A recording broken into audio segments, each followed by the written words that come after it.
Capella on the phone and tell him that it's on. I finally got his name on the song. Can't do it wrong because it sounds so sweet. Just spit the facts while I keep the crowd on their feet. Football season be the reason that I be bringing this heat. Georgia music representing 104.3. Hey, welcome to the show. We even want to do this thing today? Hey. Let's go. We even want to have a show for real? We want to do this after last night's game? They weren't ready to play, but we're ready to play. Where is Crowder? I don't know if his mic's hooked up or not, but I think it might just be an echoey room. It's possible that it is hooked It's a up. very, very big room. I can move my... Oh, yeah. Lean in. There you go. Hello?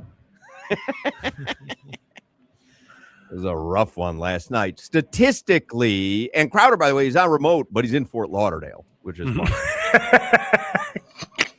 I'm at the La Meridian. Looks like there's those look like Longhorns behind you. What is that? It's the restaurant at the La Meridian off what is this, like Griffin and 95? It's the restaurant. Longhorn Steakhouse. Not Longhorn damn Steakhouse. Oh, get the potatoes like rotten. Delicious there. I don't want no au gratin. It's an odd backdrop for that restaurant. Is it like a Southwestern themed restaurant? I really don't know. It's a nice restaurant. Do they know you're in there, or did you just plop yourself down? No, they know. My man, he got me. I don't know. Oh, his your name. man? Your man got you? I don't know his name, but yeah. Oh, we couldn't tell by my man got me. So your man got you over there? Yeah, we just shot with John Wall. Yeah, how'd that go? It was pretty good. He's he's doing the Amazon Prime stuff now, but he's a smart guy. Yeah. I think he's one of the few athletes that once I leave, I'm like, oh, okay, yeah, he's intelligent. Like he knows what he's talking about, but anything he said like is calculated. But yeah, we have to shoot another show tonight. Oh, who is it? Can you tell? 3-man, me. Oh, a little pivot, little pivot combo. Yeah, because it's the end of the year, and at the end of the year, we always do a year wrap show. So gotcha. And I'm usually the star. Understood. You know what that means, right? Crowder tonight. Everybody will know when we watch it. We'll be so phony, crying. They'll be talking about their emotions. This year, he learned how much a lot. they learned. Yeah. Internal growth. Internal growth. Yeah. Hey, Solana, get that black man haircut off your head before you talk trash about me. I cheated on my barber. Yeah, I just happened to be driving by a random barbershop. It's a good haircut. It is. Yeah, it is for Desmond Bain. I don't remember how Travis Kelce got his start.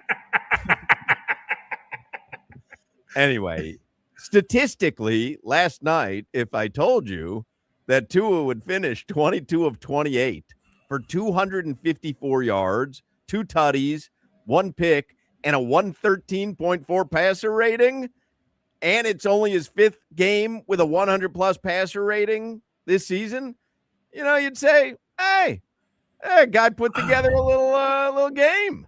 You would have. I'm so stuck about those numbers compared to the outcome because we all watched the game snap for snap. No, you don't need to be stuck on those numbers. Those numbers were pure garbage. I could have put up – they were playing such soft defense at the end. They had a 4-touchdown lead just about. That defense was so soft. The win was already in the books for them. He was awful. And I love Tua. I've been a big Tua supporter. He was awful. It is so beyond apparent that he is a small percentage of what he was. Solana never liked him in the first place. He never looked this bad. Nope. No. Ever. He never looked this immobile. Ever. It's crazy when a pocket starts collapsing or when he just starts moving. The internal thoughts that one has is amazing to me. Like he has, when I say zero mobility, I mean zero and by the way, zero awareness of what's going on around him or behind him. Yeah. Oh, that sack when he ran to his left and just let the big linebacker run up and grab his legs. Unbelievable. Throw the ball out of bounds. Like, honestly, he could have thrown it. He was outside the pocket. He could have slung it out of bounds. He was running to his left. He could have threw it out of bounds, and it would have just been 3rd and 8. No. I'm a big fan of 3rd and 22. That's what I want to get into. He looked tough. We watched Buffalo, New England with what's his name? Drake May and Josh Allen. And then I watched the Indy game. He scrambles closer to the 44-year-old Phillip Rivers than he does towards the other two guys in the AFC East. I believe, I'm not even kidding you. If someone said to you, you're going to need one scramble from a quarterback to get you a first down in some scenario, who would it be, Phillip Rivers or Tua Tagovailoa? I think I would go with Rivers just because he's got that mindset where he doesn't want to be brought down.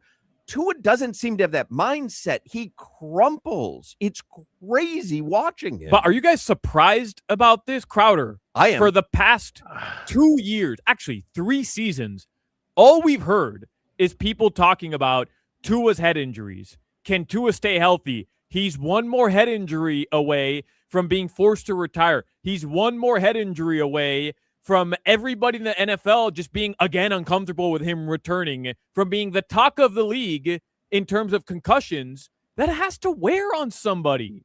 3 seasons, multiple concussions, multiple times. Have you seen how many times Jackson Dart has been in concussion protocol this season? More times than Tua's entire career. That's right. This season only. Where's that narrative? Where's that talk? I'm with you. I'm not telling you it's the correct way to go about it, but I'm just saying, if you think about it rationally, Tua absorbing all of that, miss me with that he doesn't pay attention.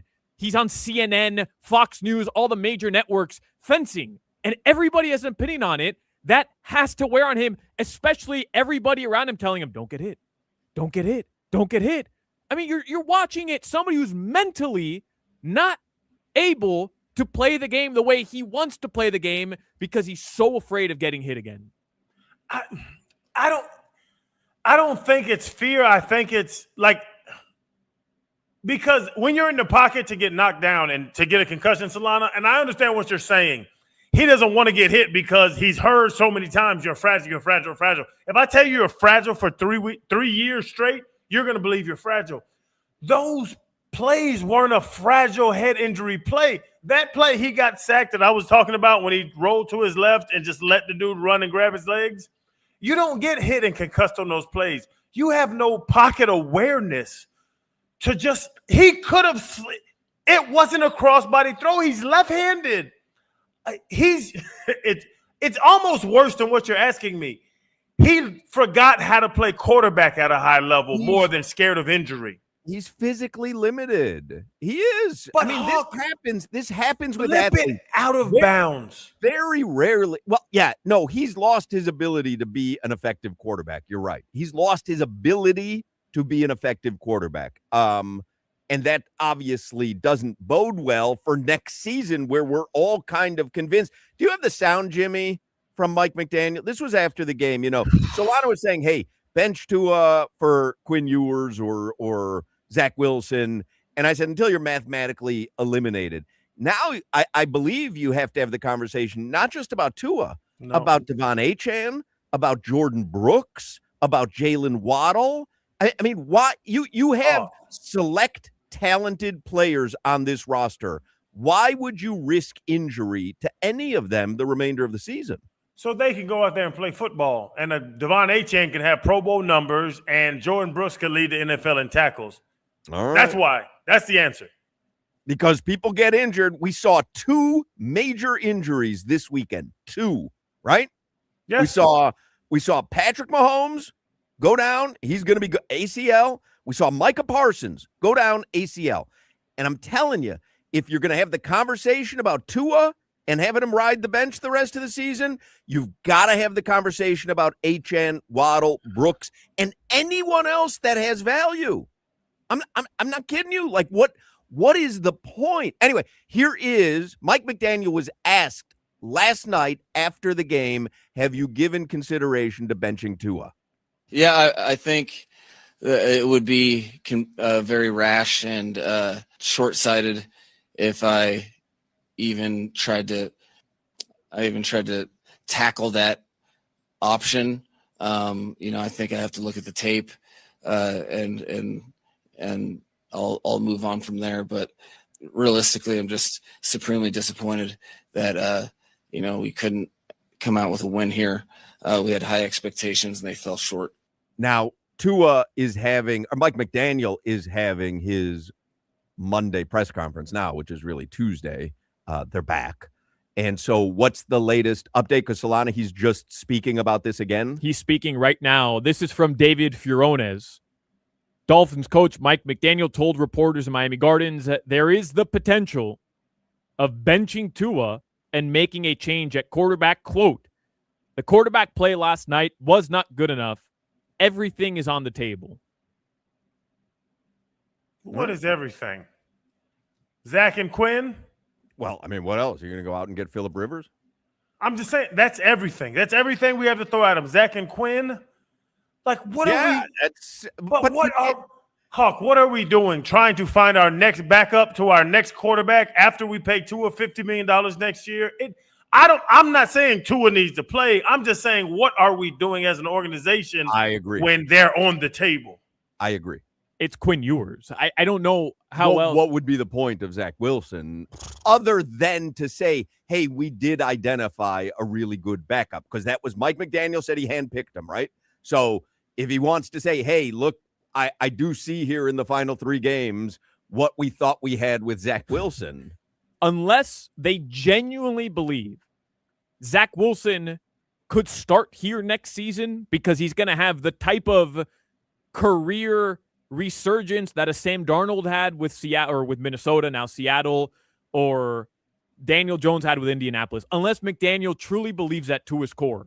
And that could be a bargaining chip for him to go to Steven Ross and say, hey, look, I found this guy, I developed him, I gave him a second chance. He has the potential of actually being a really good quarterback here next year. There is zero reason to start Zach Wilson, and nobody's going to convince me that that's a reality. Zach Wilson here next year starting for the Dolphins. Like if next year my options are Tua or Zach Wilson again, I won't be a Dolphins fan anymore. Wouldn't you like to know, though, if Zach Wilson is a quality, capable backup? No, because if next year if next year, after Steven Ross put out that memo, that status quo won't be good enough this year, and you literally are 6-8 entering Week 16, which is exactly what you were last year after losing to the Texans on the road, and you put up an even more pitiful performance after being hot on a 4-game win streak, and you come back next year with Tua Tagovailoa or Zach Wilson as your quarterback options,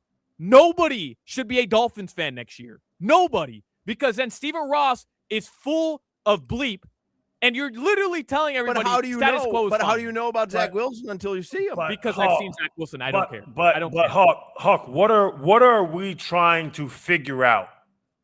If Zach Wilson is a good number 2, if Quinn Ewers is a starter, what are we trying to figure out by benching Tua? No, I'm with you. Everyone knows Tua's not long for the team. You may get another season with him just because of economic realities, but everyone knows Tua's not long for the team. So the question is, can they get someone through a trade? Can they get someone in the draft? Do they have to wait a season? But the grander answer is Tua at most has 1 season left with the Dolphins as a starter. Do you need to find out if Zach Wilson is an adequate backup? Probably. You didn't find it out this season. You gave him $6 million. You're telling me that their opinion of him changed by not seeing him? It wouldn't make any sense. They took a flyer on Quinn Ewers in the 7th round. They don't believe he's a quarterback of the future. They believe he's a placeholder. Could he be something? You never know. 7th round picks have worked out to be something before. But I don't think, to Crowder's point, I don't think there's much on the table. It's not like you've got J.J. McCarthy sitting behind Kirk Cousins and you go, I got to see what I have with J.J. McCarthy.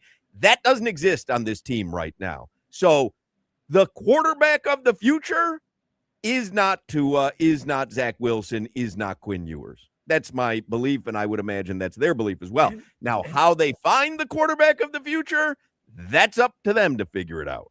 And then are we trying to find the best chance to win? And this is way above our pay grade. Are we trying to find the best chance to beat the next three teams, or are we trying to evaluate people? Like, it just got real ugly in that building for the upstairs. It's a different question, right? Because for Mike McDaniel, he wants to win the next 3 games. But are we? Yeah, he wants to. He wants to. It does him no good not to win the 3 games. So he wants to. There's no question. There's not even a gray area. Does Champ Kelly want to win the next 3 games? Does Stephen Ross want to win the next 3 games? I don't know. That's up to them to figure out. By the way, I don't think they're going to have much of a say in it anyway, because they could field their best team. They're not going 3-0 in the next 3 games. They're not. And it doesn't matter if they do. Anyway, we have a lot to get to. I want to get to headlines here so that we don't get too far behind. Arande Gadston is going to join us this hour. We have another $50 gift card for Twin Peaks to give away today. Twin Peaks, I was talking with Tobin. He was there last night with Leroy, the one in Davie. They had the great time. And we'll give away a $50 gift card for Twin Peaks every day this week, including today. Headlines brought to you by Doral Volkswagen, home of the Pricito, our lowest price. Visit them at Doral Volkswagen or DoralVolkswagen.com.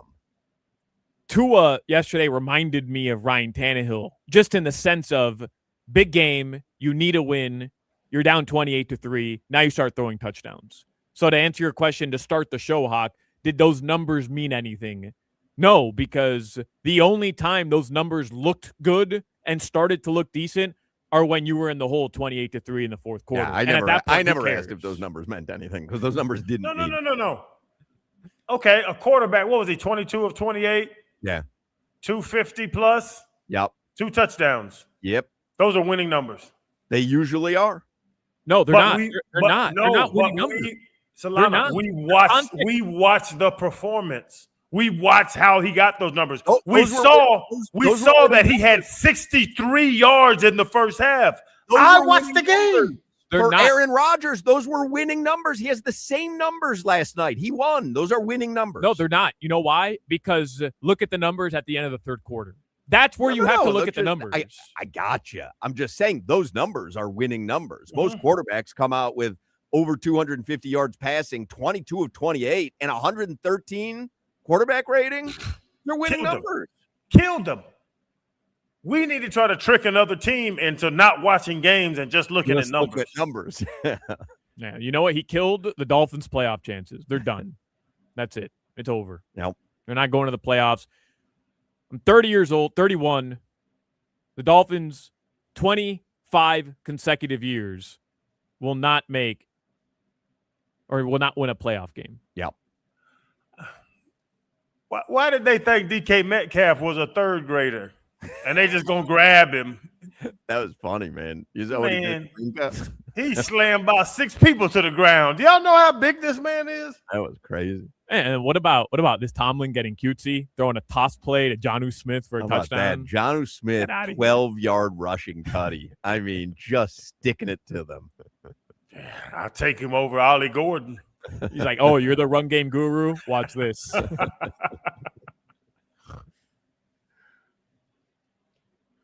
The Miami Heat aren't doing much better, by the way. The only thing positive right now in South Florida is your haircut. He got a boys in the hood haircut. It's just a bad angle from the camera. You look good, just a bad man. angle from That's the a camera. good tape job. You do look good. He does. Temp fade. When Kid and Play is on the mic, it's all right. You look like Doughboy. Thank you to the Florida Panthers. Thank you for playing a big game yesterday and winning. Yep, in Tampa. Look like Drago off Rocky IV. That is. You got a little bit of a Drago working. I love it. I wish I could do that with my hair. Like that's. I love that look. Yeah. He looks good. He looks good. I wish I could do that. Even though my hairline used to start like down here. Listen, it's still starting below where mine's starting. So it looks thicker than it has in a long time. Did they add like a thickening spray or something? Yeah, La Beijing. Did they? I'm being honest. No, it looks thicker than it has in a long time. No, but I went to a Cuban barber shop, and I don't know what he did to my hair. They just and then all of a sudden you have a full head of hair. Yeah. Got a little Jaylen Brown. Where do you go, Jimmy? I go to a barbershop called Image. Image. Like it. And what do you ask them for when you walk in? I ask for a 1 and kind of like short my hair, but not too much. Oh, so you go to the barber, ask them to shorten your hair? I'm sure they don't hear that often. Hey, he does a great job. He does do a great job. Somebody said Solana got the Ricky Martin post coming out. By the way, we have a big announcement coming up at 4 o'clock.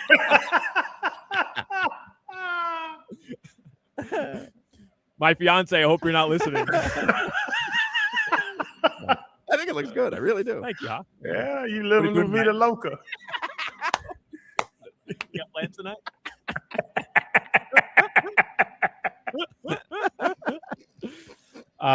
The Heat lose yesterday, just ridiculous. But I just want to say regarding the Miami Heat quickly here, Niko Jovic genuinely had a really scary fall. They brought out the stretcher yesterday for Niko Jovic, and then he ended up running off the floor smiling with his arm in an air cast. Yeah.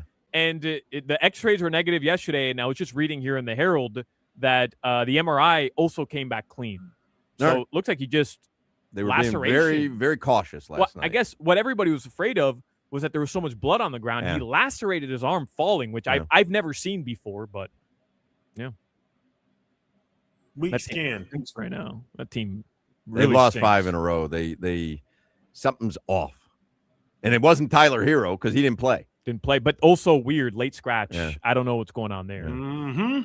Right, big toe contusion again. But, I mean, hey, ice your toe, brother. All right, guys, your weather in South Florida right now, it is partly cloudy. Tonight, the lows will be in the upper 60s, low 70s. That's brought to you by Chill Zone AC, featuring reliable root AC systems. Visit chillzoneac.com. All right, thanks, Manila. Arande Gadston is going to join us in the next segment. Ice, baby. I got that from a chatter. Arande Gadston is going to join us in the next segment. We'll talk some Dolphins with him, so do not. And you know, he ain't going to be happy with what he saw. Oh, goodness. I mean, blowing up my text machine last night. Arande Gadston in the next segment. Don't go anywhere. Man, y'all head down to Tootsie's Cabaret. Y'all got to get to Tootsie's, the largest strip club in the entire world. And I'm telling you, it's the truth. They are the largest strip club. They're open from noon to 6 a.m. That is 18 hours of wonderful entertainment. Beautiful women. I've been going there since 2005. Beautiful women.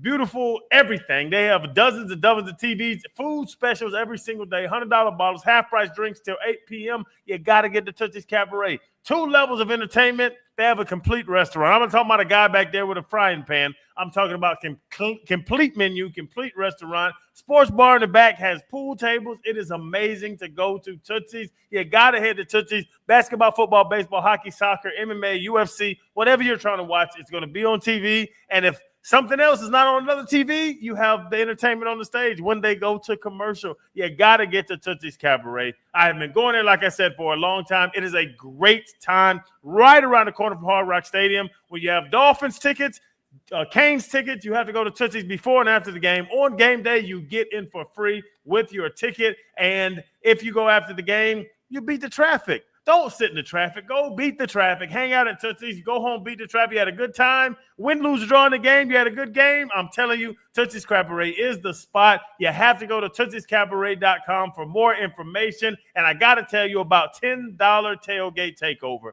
on game day. Sunday from noon to 5 p.m., $10 tailgate takeover. Chicken wings, smash burger fries, fries over fries, cheese pizza, and chicken nachos on game day. You get those for $10 every single Sunday from noon to 5 p.m. You can't beat the food. You can't beat the entertainment. You can't beat the TVs. You can't beat anything at Tootsie's Cabaret. Go to TootsiesCabaret.com for more info. This is Hoch, Crowder, and Solana. I'm just saying that I'm Hoch. We talk Tua. Hoch Tua.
All right, get to OG in 1 second. I'm a big believer in Atlantic Men's Clinic. If you listen to this show, you know I get my testosterone shot at Atlantic Men's Clinic. Has changed my life, and the holiday season is here.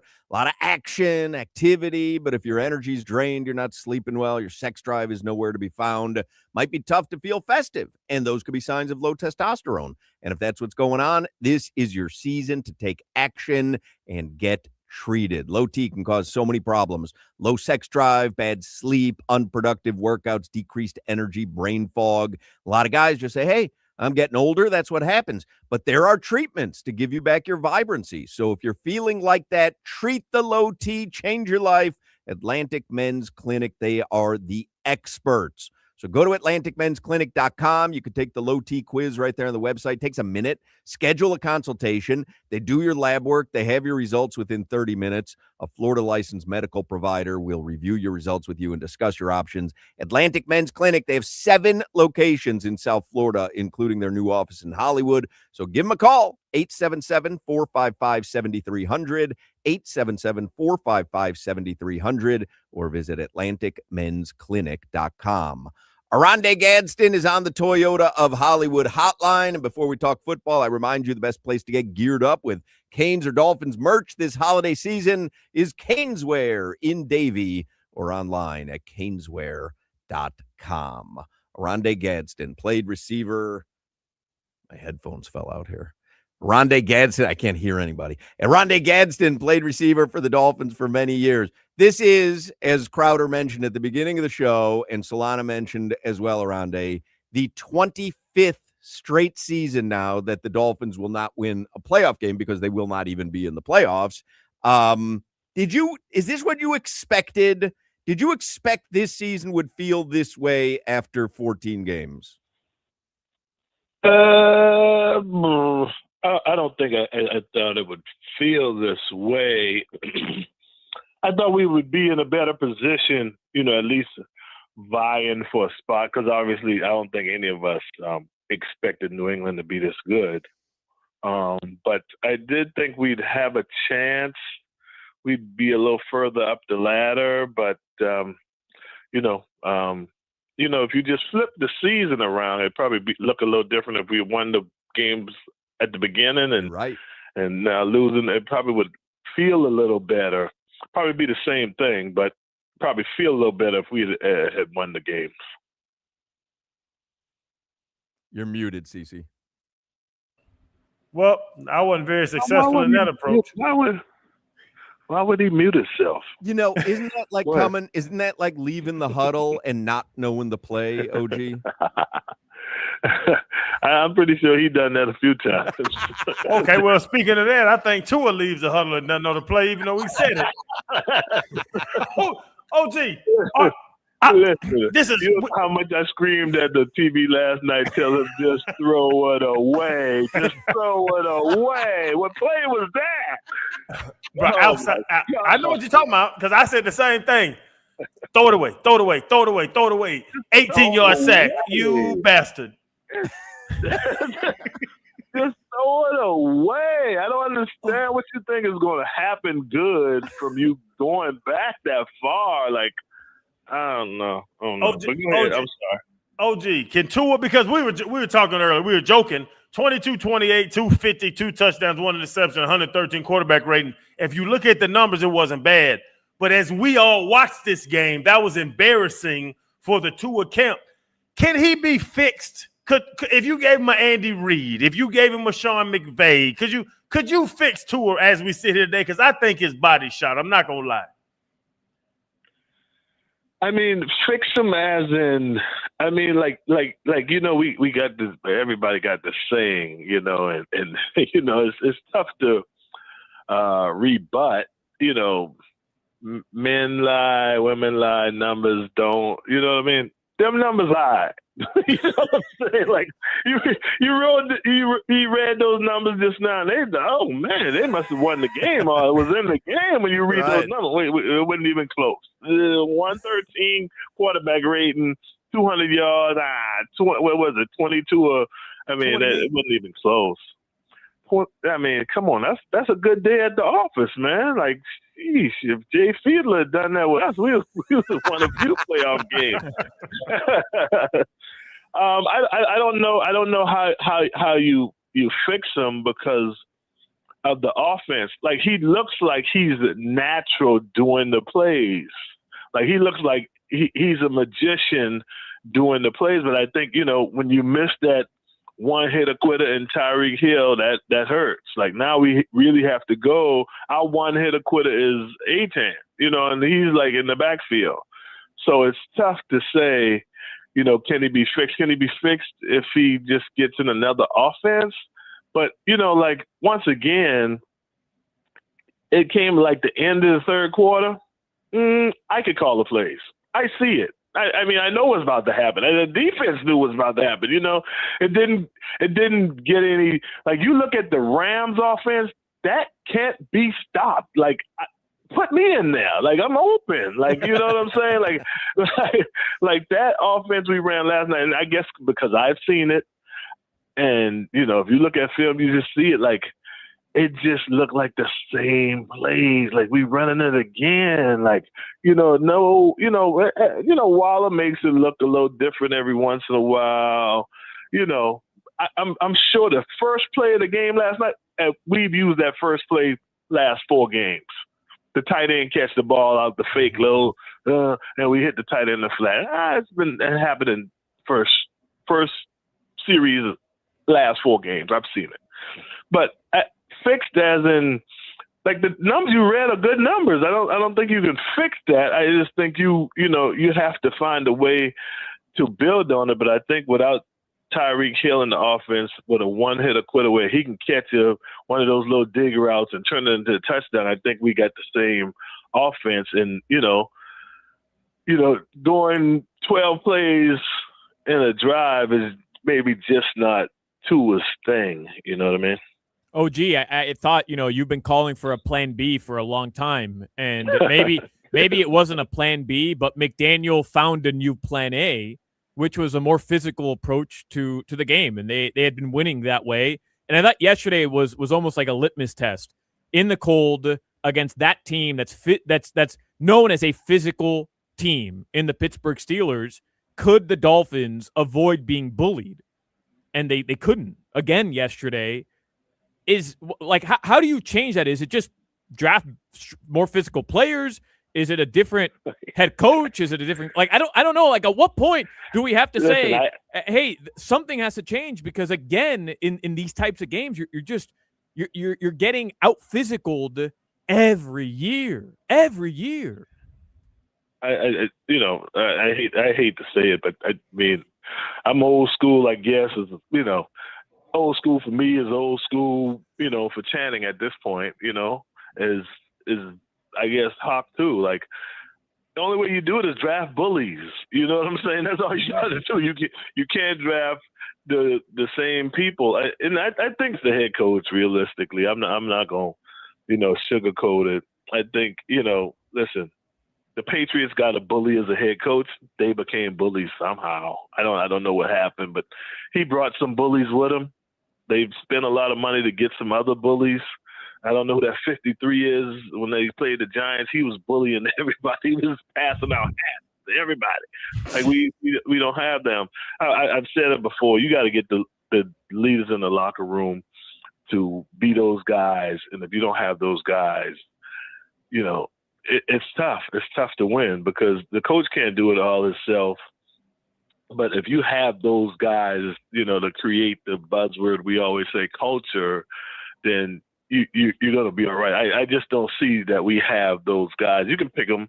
You can pick them on the teams that are good. If you pick them all the playoff teams, they have somebody in that locker room that's, a bully, if you want to, say. And whether it's on offense or on defense, they're a bully and they make it happen. I just don't know who we, the Rams look like they look, but Matthew Stafford is the bully. You know what I mean? You add a Devontae Adams, then, Puka Nacua becomes a bigger bully. We just don't have that, going on in our locker room. And it's tough to see because we are getting out physical, then who's gonna, like Minka, maybe who's gonna smash the helmet on the bench and everybody's gonna listen, and then we're not gonna get bullied. I just don't know who that person is. Riley Patterson.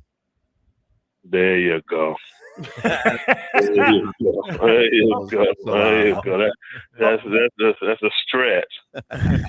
OG, something else that we've discussed for a couple weeks now, I would say, but the Dolphins were winning, and like they say, winning can make you overlook a lot of things. But they come out, they're not prepared to play. Obviously, we saw the Indy game, we saw the Colts game, we saw, they were 2-7 at one point. And then Hoch was saying he has to, you had to give some love to Mike McDaniel because he writes the ship. He guys keep playing for him. Do you give credit to a coach that solves his own problems? Because before last night, I think that's what Mike McDaniel was doing. And I kept saying, he has a 2-7 team. Now they're 6-7. Why would I give him a bunch of damn credit for fixing a problem that he caused? Because he didn't have his team ready to damn play. Well, 6-8, by the way. 6-8. It's tough to point the finger because, we've done it with at this point, we've done it with several coaches, right? Go 0-7 and win 7 games. So I'm not sure who the credit goes to. I just think, at the end of the day, you know this as well as I do. In football, styles make fights, and sometimes we play teams that don't really match our style. And if you don't match the style, then you win. Like, we played some teams that didn't match our style. Like, even when we played Cleveland, you would think, the offense would work against Cleveland, but the defense was just too tough. Then you play a team, like the Redskins, across the water, we can handle that type of defense. Styles make fights, and, sometimes they don't match up. But now, I've said this before too, the litmus test for us was we had to go to Buffalo and win. But, so it's not Buffalo this time. It had been Pittsburgh, but it had to be somewhere. And Cole, I heard you yesterday saying, once you do it, you're not a virgin anymore. Once you pop that cherry, we still hadn't popped the cherry. That's so true. You know what I'm saying? We're still virgins. We're still virgins. And so until we do that, I don't know how else, because it's going to come this time every year. It's going to come a time in December when it gets cold and you got to go somewhere cold and play. And, listen, it's not just only us. It's them too. You know what I'm saying? Like they know, like, you can't put lipstick on a pig. It's still a pig. You can run out there Saturday night or Friday night in the cold at the little high school, like, oh, we like it in the snow. You know what I'm saying? That didn't fool you. That didn't strike fear into the Steelers' hearts when they saw that. Not one bit. But you got to have some dudes, though. You got to have dudes with you, though. You got to have the dudes with you. Listen, I was kind of nervous. Watching the Chargers play, I was like, man, they got to go to 0 weather, -3 weather. I don't know. I saw my son come out there with no sleeve. I'm like, who is that? Obviously, what I'm saying? Obviously, the O-line got to him because none of the O-line had it on. And I guess he may be an extension of that. He came out there with no sleeves, and they pulled it up. They LA dudes. But they had some bullies with them.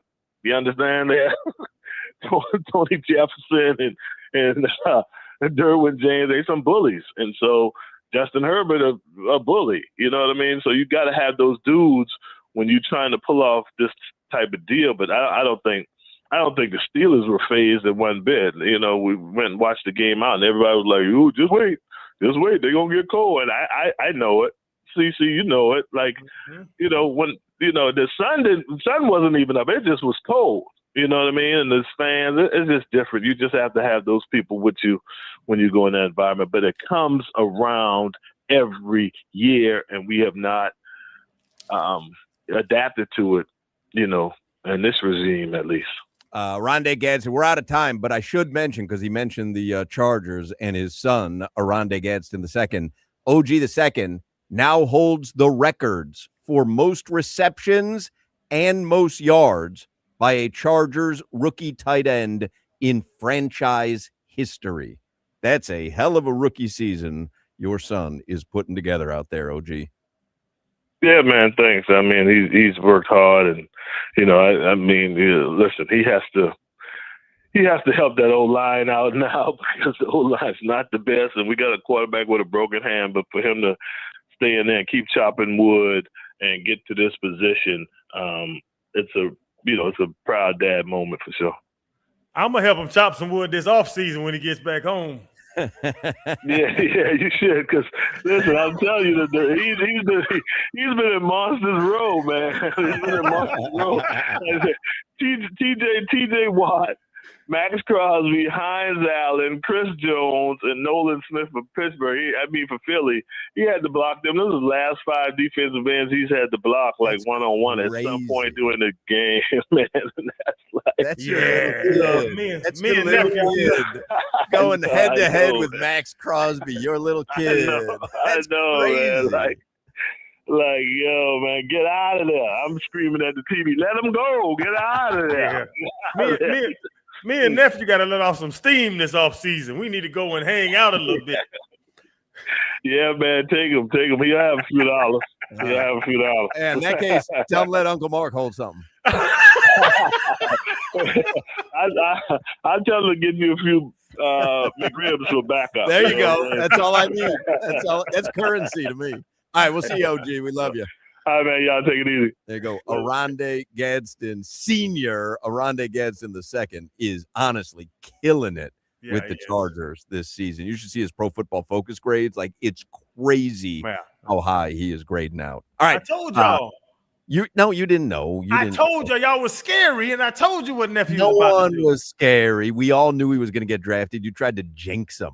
You didn't know anything else. You don't know what's going to happen with a 6'5", 260-pound guy that runs a 4.5. Yeah, he's about to ball. You see Greg Dulcich try to bring out a fast last ball. All right, we got to take a break. Don't go anywhere. More Hochman, Crowder, and Solana.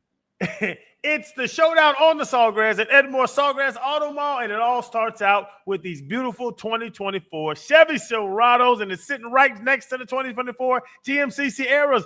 These are beautiful trucks, and both you can score huge with $15,000 off. That's what my man Teddy Morris, my man Chris Atkins down at Edmore Sawgrass Auto Mall. They're gonna watch out for y'all.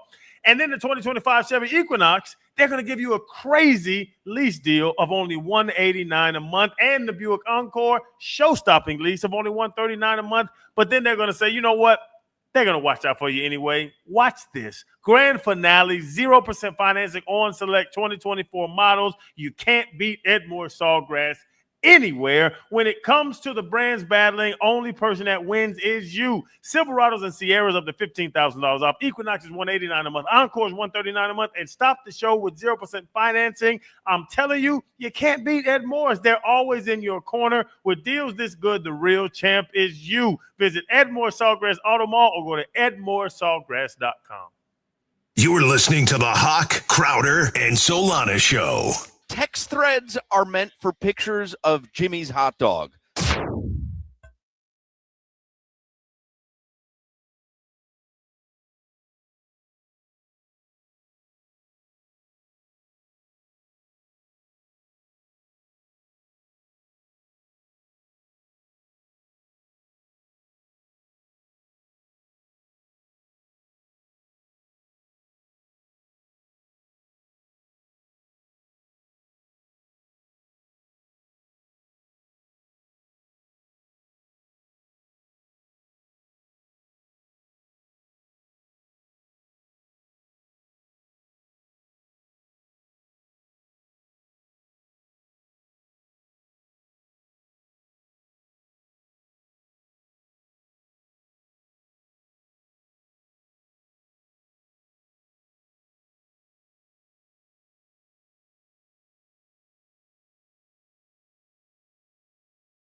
This reminds me of someone I know.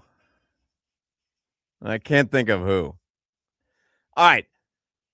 We do have a chance for you once again today to win a $50 gift card to eat, drink, and watch sports at Twin Peaks. We will give away a Twin Peaks gift card every day this week. We have not yet done so today, and we will at some point before 6 o'clock, so make sure you're listening for that.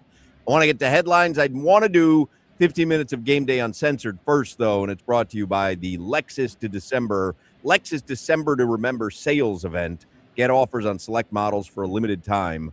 Learn more at Lexus.com. So here are some of the stats from the Dolphins. They are on 0-14 streak when they play in games under 40 degrees, 0-14 in their last 14 games under 40 degrees. 0-6 for Tua as a starter when it's 40 degrees or colder. 4-13 in prime time under Mike McDaniel. Yeah. Not a good record. And the 25th straight season without a playoff win. Now, a couple other things. Here's a tweet from Cam Wolfe. This last month is the worst Tua Tagovailoa has looked as a pro, despite the wins. Just doesn't look like the same player at all. Tua isn't playing as decisive and accurately as he has in previous years. He leads the NFL in INTs, and big plays are minimal. It limits Miami's offense. There is no arguing that. Nope. And Barry Jackson pointed out after that Tua slide that was short of the first down, and someone had grabbed onto his head a little bit while he was sliding, Barry Jackson had tweeted out, again, slides short. Now, 1 first down on 20 runs this year for Tua, discouraging. Now, when you think about when quarterbacks run, it's generally to get a first down, or sometimes it's a design play that works for a first down. I cannot imagine there is a worse stat in the league for any quarterback regarding running the ball and not getting a first down than to have done it 20 times and gotten 1 first down. 1 of 19 on runs to get a first down is sad. 25 years not win a playoff thing, that's a big picture. That goes back to Saban and Philbin and all those guys. 4-13 on prime time, I think is the one that jumped out to me. It's because you're not ready to play when the eyes of the world are on you. I got to know where Solana just went. He ran out of the studio and then ducked into the bathroom. But then, I mean, literally ran out of the studio and ran into the bathroom. But now he's come back real quick. What happened? Where did you go? You just doo-doo, baby. I don't know. What happened? I made a mess over here. I You spilled did? my coffee everywhere. Like, it's bad. I got to pick this up. Oh, my God. This guy's going to ruin it for the rest of us. Why'd you spill your coffee? Well, why are you bringing it up? I'm trying to salvage the situation without the engineers knowing. Well, all I did was see you run out of here and then duck into the bathroom in the hallway. So I thought something else was going on. Nobody will know. I promise. Nobody will know. Hey, we got a situation going on here. Hold on. I'll show you, Crowder. Let me see. Come on over. Hold on. Let me see if I can flip this camera. Can you see what's going on over here? What is that? How much coffee did you have? A gallon? Nobody will know. Were you able to see that? I couldn't see what it was showing. Oh, yes, you showed. Oh, that's nuts. That's not a vente. How did you knock it over with that kind of ferocity? And how did I not see it? Let's get headlines with Solana.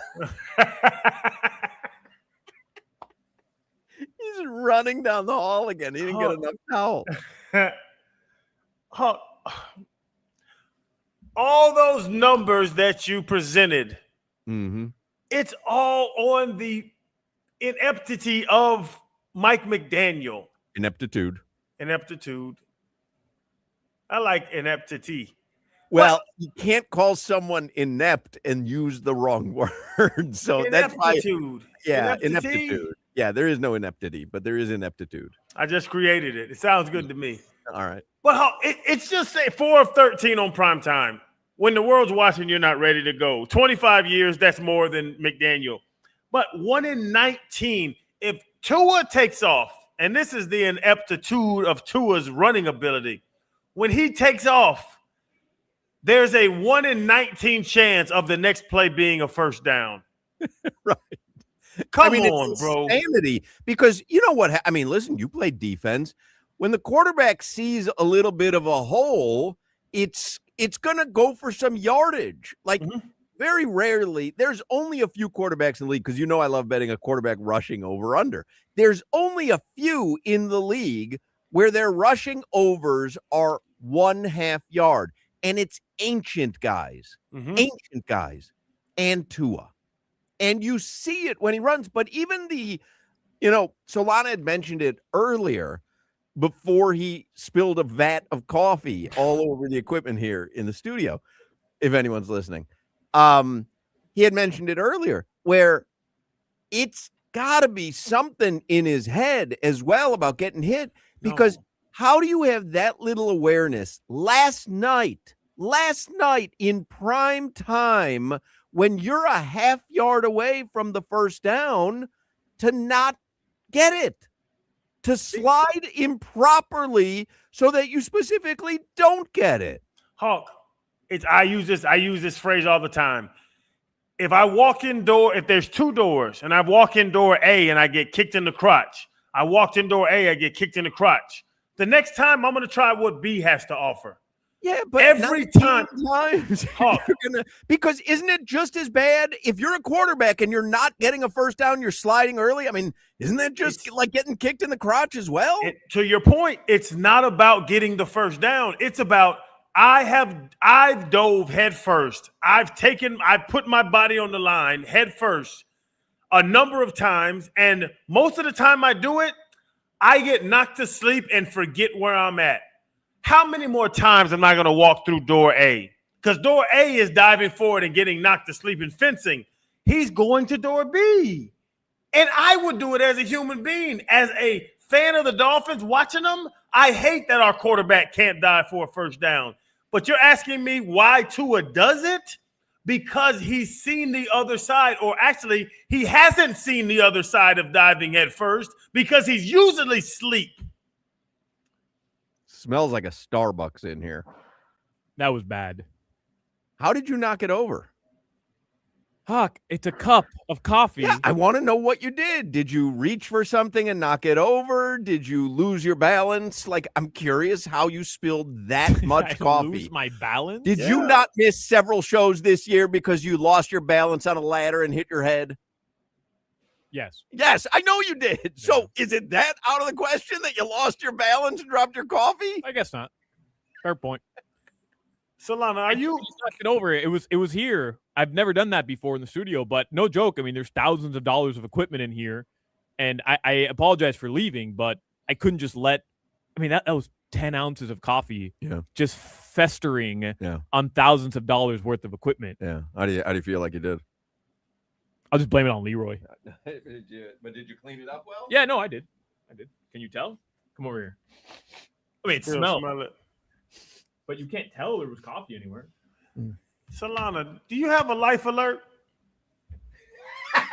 What was that? Do you have a life alert just in case something goes wrong? You have somebody to call? I fixed it. It's all good. Everything's okay. All right. You did a good job, man. Thank you. All right. Let's get headlines from Gloria Jean, the coffee bean. Headlines are brought to you by Doral Volkswagen, home of the Pricito, our lowest price. Visit them at Doral Volkswagen or DoralVolkswagen.com. What were you guys talking about?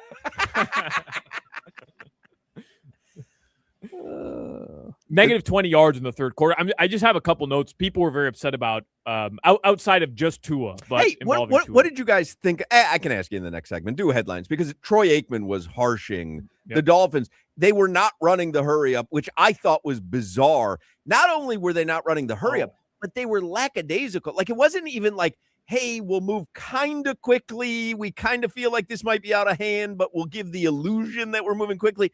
It was as slow and sluggish as I've ever seen any offense, just kind of meandering about, getting the next play in, huddle up again, get the next play in. It was a little maddening there. Troy Aikman was losing his bleep. The team that jumps off sides on normal plays, the team that called a timeout with 15 minutes left in the first quarter, you want them to hurry up the process. This is what you're telling me. Fair. It's ridiculous because Mike McDaniel, we already know, people say it all the time. Hawk, I know you said next segment, but it ran me hot. His damn play calls are too in-depth word-wise. 494, 6 flick, kill it, 457, 49, a zag, wiggle. Nobody wants to hear all that crap, and they can't figure it out. And it's his fault. It's not Tua's fault. It's not the receiver's fault. It's Mike McDaniel's fault. Right, but all of a sudden now we're turning. And look, I'm not defending McDaniel, but all of a sudden we're turning on the guy that we were praising, figuring it out, running the football for 4 weeks. You were praising. Y'all were praising. I gave up on him a month ago. That's fair, but I mean, I'm just saying it seems silly to me. Hey, they don't understand his offense. Year 4 of the McDaniel regime, week 15, they don't understand his offense. But they do have those issues. I mean, still, they do. And they got to delay a game at the end of the game when they were running the hurry up. Commanders game's a close game. No need for hurry up. Jets game, they're blowing them out. No need for hurry up. Before that, who was it? Before that, no need for hurry up. They're winning. Yeah. You know what I'm saying? Now you need to hurry up, and this coach cannot have a playbook that's word efficient enough to be able to run a hurry up. No, I'm with you. I'm not defending him. I'm just saying I don't understand how the players don't know the playbook at this point in those situations. I mean, Crowder, you know, like that's being practiced. They do know. He chose not to run the hurry-up offense. That was a choice. I don't think it was by necessity where they couldn't. I believe he made a choice. Yeah. This game's out of hand. We're not going to run the hurry-up. Then they scored a touchdown. And he was like, oh, maybe I should be running a hurry-up. Then they scored another touchdown. And he was like, oh, let's run the hurry-up. And Troy Aikman's like, now you're running the hurry-up? Like, what are you doing? Like, I just think it was faulty decision-making. And you have to believe in your players to run it. You have to believe in your players. Nick Saban's defense was the wordiest thing in the history of time. But he had Zach Thomas, who taught me how to call his defense, where base on the road does a 7 adjusted switch, triple clip, check hands, adjusted 7. And you have to get people in place. If those guys aren't taught to get people in place, you don't know what the hell is going on. I heard Troy Aikman last night talking about it. That's why I had this strong take on it. You have to prepare them for that. And if the players aren't prepared for the verbiage of a call, whose fault is that? The players? Solana, you're blaming the players. But I don't think it's the players not being prepared for the verbiage of a call. I believe it was just Mike McDaniel saying, game's too far out of hand. I'm not going to run a hurry-up offense. I don't think it was anything more than that. I think it was a faulty decision by the head coach. You were down 21-3 with 7 minutes left in the third quarter. No. But in the fourth quarter, down 28-3, when they should be running a hurry up, if they want to get back into it, that's when you're running it. And they weren't. But I don't think it was Mike McDaniel saying to himself, my plays are too wordy and the players aren't going to be able to, move the ball on time. I think he thought to himself, not even worth it. We'll just go through the motions and end this game. So your head coach hung it up. Yes. And that's what Troy Aikman was getting apoplectic about. Troy Aikman was like, I have never seen anything like this. Like, what kind of decision-making is it that he's not running the hurry up? And then all of a sudden, he's calling timeouts at the end as if he wants to extend the game by some miraculous feat. Like, if you feel that way with 2.5 minutes to go, why didn't you feel that way with 7 minutes to go? That I believe that was 100% McDaniel. Yeah, they're down 28-3. They score a touchdown. They get the stop. They get the ball back. And then they end up scoring another touchdown, but it took them 6.5 minutes to score the touchdown. Correct. And then they go for an onside kick, and then they're calling timeouts. That's when he's saying, and Aikman's what are going, you doing? wait a second, you just took 6 minutes off the clock, huddling up after every play, and now you're going to onside kick and run a hurry-up offense. It's not a cohesive thought pattern.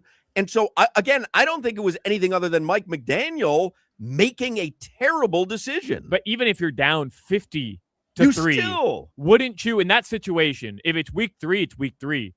The season is over if you don't win today. If it's 50 to 3 in the fourth quarter, you're running hurry up because you're saying we've got to at least give ourselves a chance. I don't want to talk about who's the Seattle coach. I'm drawing a blank on his name. McDaniels? Pete Carroll. Vegas, excuse me. Pete Carroll. Pete Carroll kicked a field goal down 10 with 5 seconds on the clock with the thought of recovering an onside kick. And by the way, I don't want to hold up Pete Carroll this season as a coaching genius because he's been the exact opposite of that. But very rarely do you see a coach, especially in prime time. And by the way, we've seen insane comebacks this season. This week. Very rarely. All they needed was, correct me if I'm, so it was 28-3. So really 4 scores. It wasn't even like 3-8. It was, you needed. But it was doable. It was actually doable. And he felt like it was doable when it was no longer doable, rather than when it was doable. Now, if he was doing that because you think that his players couldn't get it right, it's a whole different story. But I don't know why you would not do it with 7 minutes to go, but you would with 3.5 minutes to go. I think that kind of blows your theory up in the water. But why would a coach think he's out of the game and then want to get back into the game now when the score changes? To what you're asking me. Because they put up 15 points real quick. So they put up 15, and now is the hurry-up time. What's the threshold in Mike McDaniel, as a Dolphin fan, what's the threshold in your mind when the game needs to be sped up? Because down by 3 touchdowns, the game we'll just meander down the field. Oh, this math problem makes sense. It sounds crazy to what we're even discussing. And like it did to Troy Aikman couldn't fathom what the hell's going on. Correct. Which is what all I'm saying is I believe that was a McDaniel issue. I don't think that was a Tua or a personnel issue.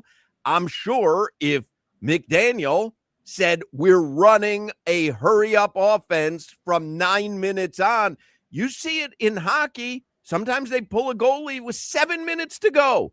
Hey, if the only chance we have to get into this game is to pull the goalie, take a shot. McDaniel made a conscious decision not to run a hurry-up offense until it was too late. And it was confounding to Troy Aikman. It was confounding to me, and I imagine a lot of Dolphins fans watching. But I don't think it was anything other than Mike McDaniel making a bad decision.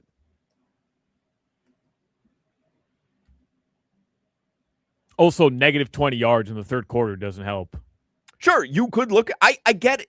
If he didn't do it for the rest of the game, I could understand him saying, "Hey, we couldn't put together positive yardage in an entire quarter. There was no point in the fourth quarter. We were dead in the water." Right. And you do that all the way through the game, and you just kind of clock the game out, run the ball. But he scored 2 touchdowns, so he didn't really have that thought. So again, that's why Troy Aikman was so confused, because it's like, wait a second, what? You have one toe in the water here on we're trying to get back in this game. You have another toe in the water saying, we're happy just getting this game over with. You're talking about a guy that's an OC versus a guy that's a head coach. Right. Head coaches manage time, manage gameplay, manage game speed. Offensive coordinators just call plays that can work versus this defense. That's why McDaniels can be an OC. He can't be a head coach. We've just figured this out in this last segment. And somebody puts on the chat, on the text, the Bills were down 21 and came back and won the game versus the Pats. We've seen it. Yeah, the difference is they have Josh Allen. Well, listen, you get a team that's playing that prevent defense like Pittsburgh was, and you're able to carve them up. If you give yourself more opportunities to score, all of a sudden they've got to move from that prevent into maybe more of a press style, and then maybe you can exploit them. Like he just either bleep or get off the pot, which was Aikman's point. Like, either you're still trying with 10 minutes to go in the fourth quarter, or you've given up. But to do both is maddening. Yeah, I'm not suggesting that they shouldn't have. Yeah. I'm just telling you it's easier to do that when you have a quarterback who's capable of explosive plays. Tua in 2022, they were down 21 points in the second half to the Baltimore Ravens. It's one of the better moments of the Tua Tagovailoa era. They came back, they won the game. But he's not capable of those explosive moments anymore. And I wonder if McDaniel's factoring that into his decision-making, which is, I don't know if we can run a hurry up because it requires my quarterback to use his intuition and to extend plays. And right now, like, he's not capable of doing that. Truthfully, I wonder if that's part of the decision process. It's not McDaniel saying, bleep it, we're going to lose the game. It's, hey, my guy under center cannot run a hurry up offense. Then it is bleep it, we're going to lose the game. Yeah. Do you not think McDaniel knows Tua's weaknesses? Oh, I mean, everyone knows them by now. So why would he ask Tua to do something more than he?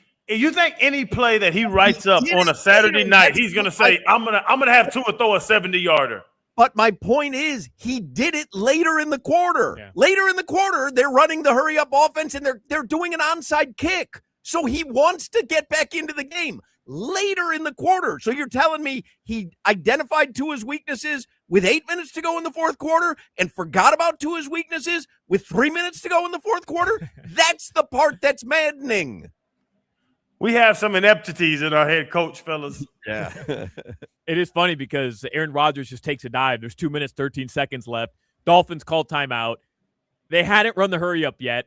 They get pinned back at their own 3, and now it's like, hey, you're down 28-15, 2 minutes and 3 seconds left. You have to go the length of the field, 97 yards, just to get within a score. Here, Tua, go do it. And it's like, well, wait a second. You didn't do anything this quarter to make it the opportunity so that you don't have to pull out a miracle. Not that 4 scores in the fourth quarter wouldn't have been a miracle anyway, but they got 2 of them. But again, to me, the maddening part is if you're gonna onside kick, that means you're trying to score again. You want to win the game. If they chose not to onside kick and didn't run a hurry up offense, then you'd go, okay, he identified there is an impossible chance of them coming back and winning this game. But it was like he kind of identified it, and then he wasn't so certain, and now, hey, 2 minutes, let's go for it. It was bizarre to me.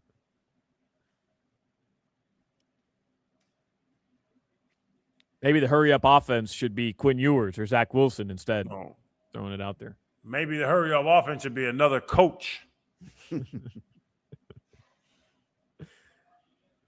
Couple other headlines. Mike McDaniel spoke today. He said Minkah Fitzpatrick's calf injury doesn't look season-ending, but week to week. Dolphins have 3 games remaining. Okay. They got the Bengals next week at 1 p.m. It was supposed to be a Sunday night football game.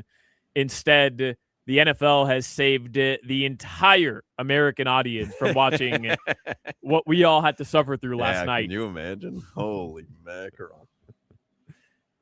The Miami Heat did lose their 5th straight yesterday. They're off until Thursday. They play a back-to-back, 3 straight games on the road, but a back-to-back starting in Brooklyn on Thursday. If they lose that game to Brooklyn, you'll have to check me into a mental institute. And good news regarding Niko Jovic. Try rooting for the Bulls. Okay. Good news for Niko Jovic. X-rays and MRIs came back clean. So just a laceration on his arm. And shout out to the Florida Panthers who did win yesterday. They beat the Tampa Bay Lightning. Good little road trip by the Florida Panthers. How about that? Sure.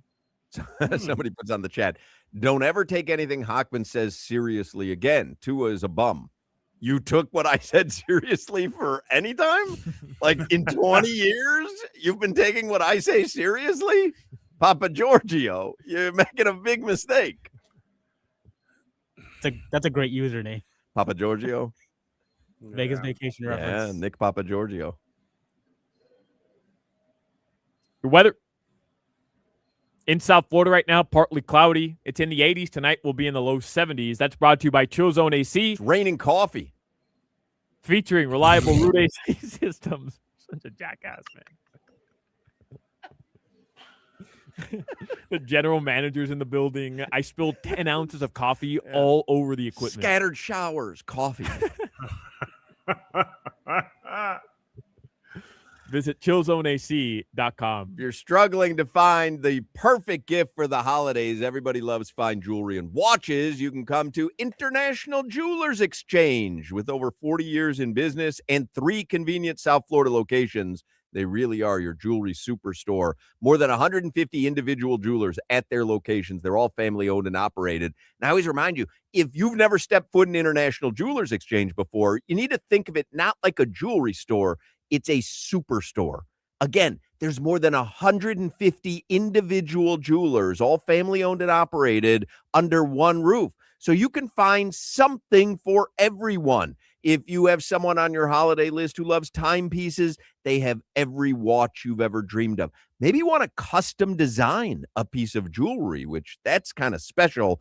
That's not a problem at International Jewelers Exchange. You have a number of jewelers who can do that. And you're not dealing with salespeople. You're engaging with jewelers who have over 50 years experience, and the prices are wholesale to the public. You'll see items up to 70% off retail. They do have 3 locations, like I mentioned. Aventura, a block south of Aventura Mall, Boca Raton on Glades Road, just west of the Turnpike, and Boynton Beach Boulevard and Military Trail in Boynton Beach. So that is the place to shop. International Jewelers Exchange. Happy holidays from the International Jewelers Exchange, unbeatable by design. You're listening to the Hoch, Crowder, and Solana Show. Ain't no way Solana got a degree.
Get in the holiday spirit. Everyone's on the nice list at Hard Rock Bet. Sign up and place a $5 wager. Clever song, by the way, Jimmy. I didn't want to let that go without being said, but it smells and now sounds like coffee in here.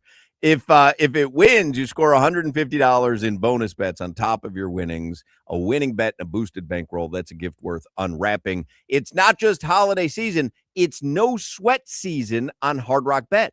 Every day for the rest of December, you get a no sweat bet for the biggest game on the slate. By the way, I took that offer yesterday on the Dolphins game. That was their big game, and it was a no sweat $10 bet. I had 3 bets yesterday. One of them, I had a nice chunk of change on Tua to throw an interception. That cashed in 5 or 6 minutes. It was delightful. I mean, obviously it wasn't delightful, but it was delightful. And Troy Aikman was very, very angry that he threw the ball into that kind of coverage. But regardless, cash my ticket. My second bet was Pittsburgh -3. I didn't think there was any chance that the Dolphins were going to break every streak imaginable on that game last night, and I was correct, and I was never sweating that one out. The only bet I lost was the no sweat bet, which was only $10. I took a flyer on Ollie Gordon to score a TD, and I live bet it because the no sweat bet, I realized, oh, it's the Dolphins game, and if I don't bet something now, the no sweat bet's going to disappear. So now I have a $10 bonus bet in my account. Regardless, they have a no sweat bet for the biggest game on every slate for the rest of the season every day. So just open the Hard Rock Bet app and see the matchup, place your bet. You either win or you get a bonus bet back. It's that simple. Hard Rock Bet has also launched a brand new For You page, making it easy to find all your favorite teams and players and leagues in one place. Like I said, my For You page, it's all Josh Giddey and Matas Buzelis. And maybe yours is different, but that's what mine is. And Saturday night is a big night for boxing. There's a viral sensation fighting here in Miami, a viral sensation fighting a 2-time heavyweight champion. It's in Miami. You can get in on the action on the Hard Rock Bet app. New customers bet $5. You get $150 in bonus bets if you win. It's all there on the Hard Rock Bet app, offered by the Seminole Tribe of Florida. Must be 21 plus and physically present in Florida to wager. Terms and conditions apply. If you or someone you know has a gambling problem, please call 1-833-PLAY-WISE. Yeah, I put my money on Pittsburgh last night. I just didn't see any pathway for the Dolphins to win that game, and I still don't see any pathway for them to win that game. And that Tua pick, I had a feeling he'd be good for at least one pick, and he was, just based on the numbers. But the way that he threw it, I don't know if you saw Troy Aikman describing it when it happened, because he was angry at Tua for throwing that ball. And then a friend of mine was watching the Manning cast, and he said Peyton Manning and Eli Manning were just out of their minds that Tua threw that ball. It was one of those arm punts that he's been doing all season. But Troy Aikman was saying, you've got a corner back there in coverage on him, and then you have an up person, I'm guessing a linebacker maybe, that there's no receiver running a short route. So the notion that you couldn't fall back into 2-man coverage, there's nothing keeping that person up close. So he just kind of waits for the ball to come down. Troy Aikman's like, Tua knows what that play is. Like, he knows there's no up receiver there. He can't throw that ball, and certainly can't throw it that way.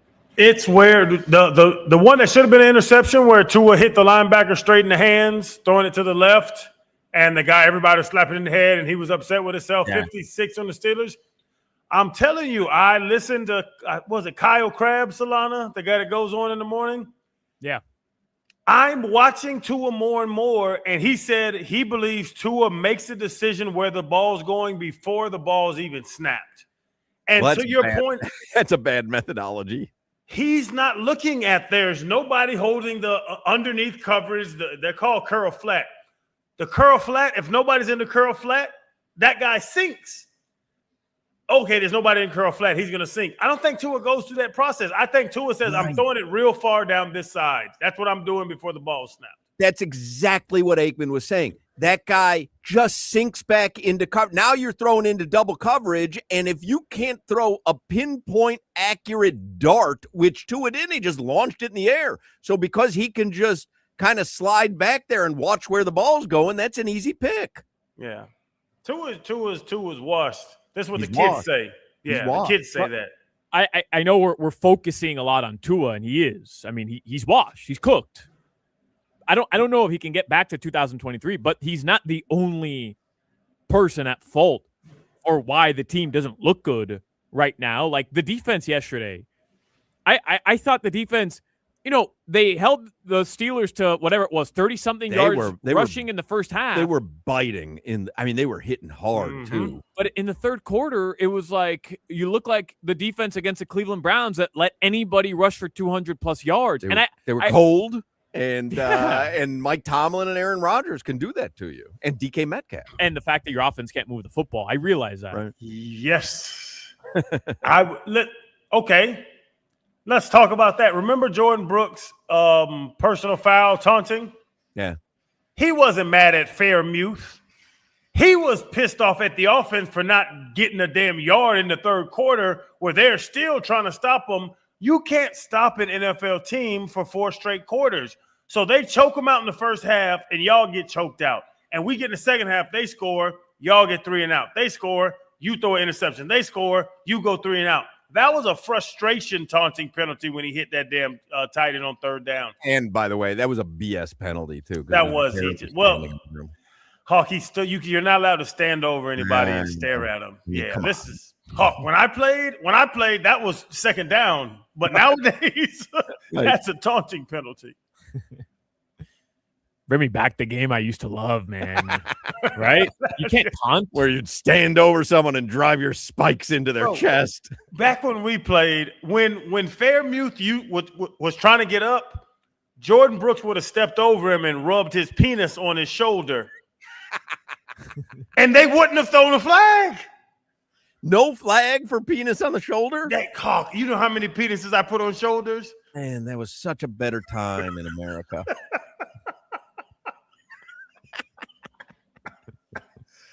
On that note, would you like to give away a $50 gift card to Twin Peaks? Yes. You can get anything you want on your plate there, but not, whatever. $50 at Twin Peaks. You can eat, drink, watch sports. They've got everything there. I was talking with Tobin before our show started. Tobin was leaving, and I said, hey, did you guys have a good time at Twin Peaks last night? They went to the one in Davie, him and Leroy and some others. And he said, that place is just incredible to watch a game. Now, you and I have done a million shows there. We know. It is set up so perfectly with so many TVs. It's just the perfect spot to watch a game. And you've got Twin Peaks all over South Florida for you to enjoy. And we've got a $50 gift card every day this week. So what caller number would you like to take for today's winner? How many points did they score? 15? 15, I believe. We'll go 15. We did 15 yesterday. I think I jinxed us. Let's go 15 again today. All right. Caller 15, 305-567-0560. 305-567-0560. Caller number 15 will get $50 at Twin Peaks to eat, drink, and watch sports. Do not go anywhere. We've got some stock up, stock down from DolphinsTalk.com that I think you're going to enjoy. And there's a major football analyst who has changed his tune about the Dolphins after last night's debacle. I will share with you who that is when we return. Don't let chronic pain impact the quality of your life. I know about arthritis. I know about tendon pain. I know about joint pain. And I also know that your own body can help treat that pain, and you don't need drugs or surgery. Trust me, I've had doctors give me scripts. Surgeons go to school for a decade to do surgeries. They're not going to say no to a surgery. You got to look into regenerative medicine. And QC Kinetics is the largest, fastest growing regenerative medicine group in the entire country. They're waiting to help you get rid of that chronic pain. Let your body help heal itself. I'm telling you, I broke my heels. I had all the knee surgeries, and I'm going to doctors that are giving me anti-inflammatories and painkillers for a long time. Then I found QC Kinetics. When I broke my heels, that's when it clicked to me.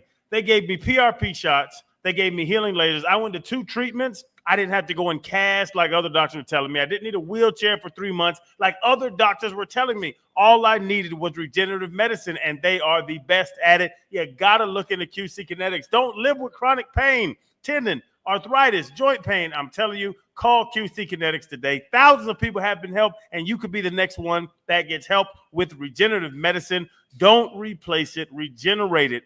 844-77-REGEN. That's 844-777-3436. Call and make an appointment today. Tell them that Crowder sent you down there, and the consultation is absolutely free, and they will give you $500 off your first treatment. You don't have to have drugs. You don't need surgery. Call QC Kinetics. See your other option. Do not replace it. Regenerate it. There's a brand new office on Southeast 17th Street in Fort Lauderdale. They are expanding. There's about a half a dozen offices because it works. They're expanding because it works. Give them a call today. 844-77-REGEN. That's 844-777-3436. This is Hoch, Crowder, and Solana. I don't look like a typical major leaguer, but I can throw that gas.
featuring a whole bunch of Longhorns behind him, although we cannot figure out exactly what that is. And the studios here in Miami smell like coffee because Solana spilled coffee all over the place earlier in the 3 o'clock hour. There's a lot of action going on. Who'd you say you're taping again tonight, or were you not allowed to say? I forget.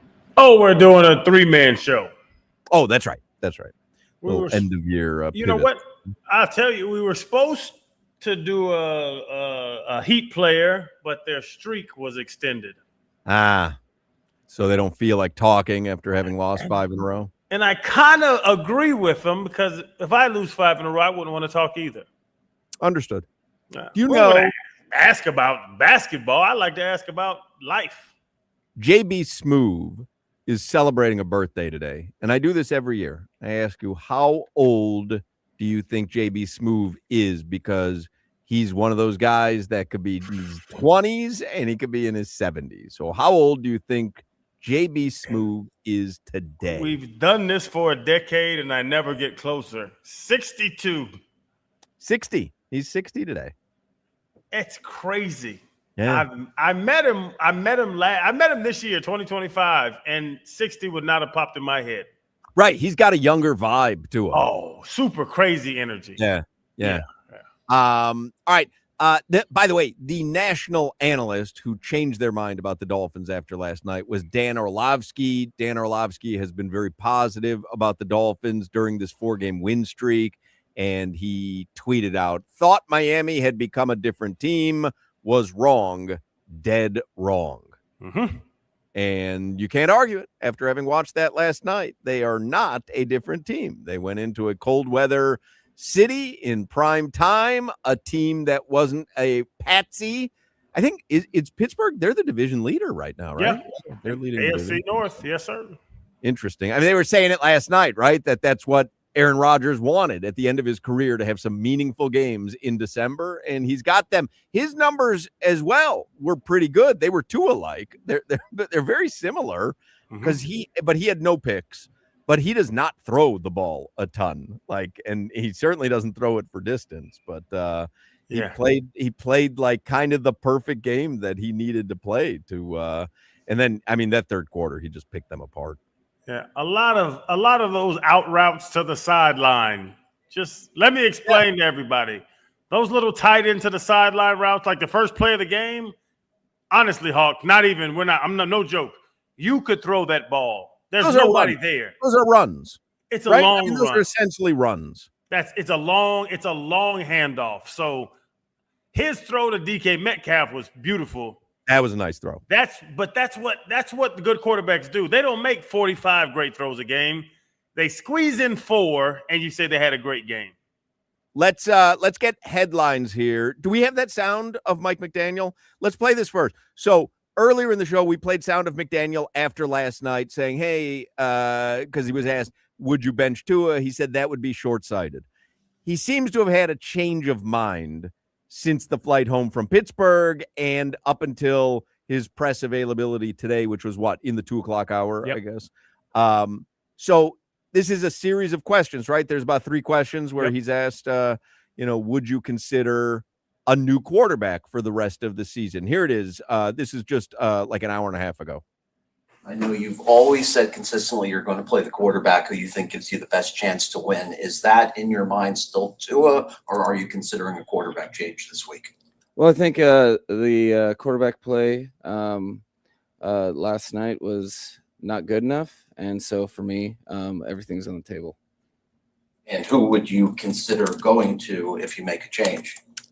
Well, I think that, we're in the process of game planning for the Cincinnati Bengals. So in that process, we're trying to determine who will give us the best chance to win. And I'll probably give you more clarity on that tomorrow as we are, I think, 14 hours removed from the game.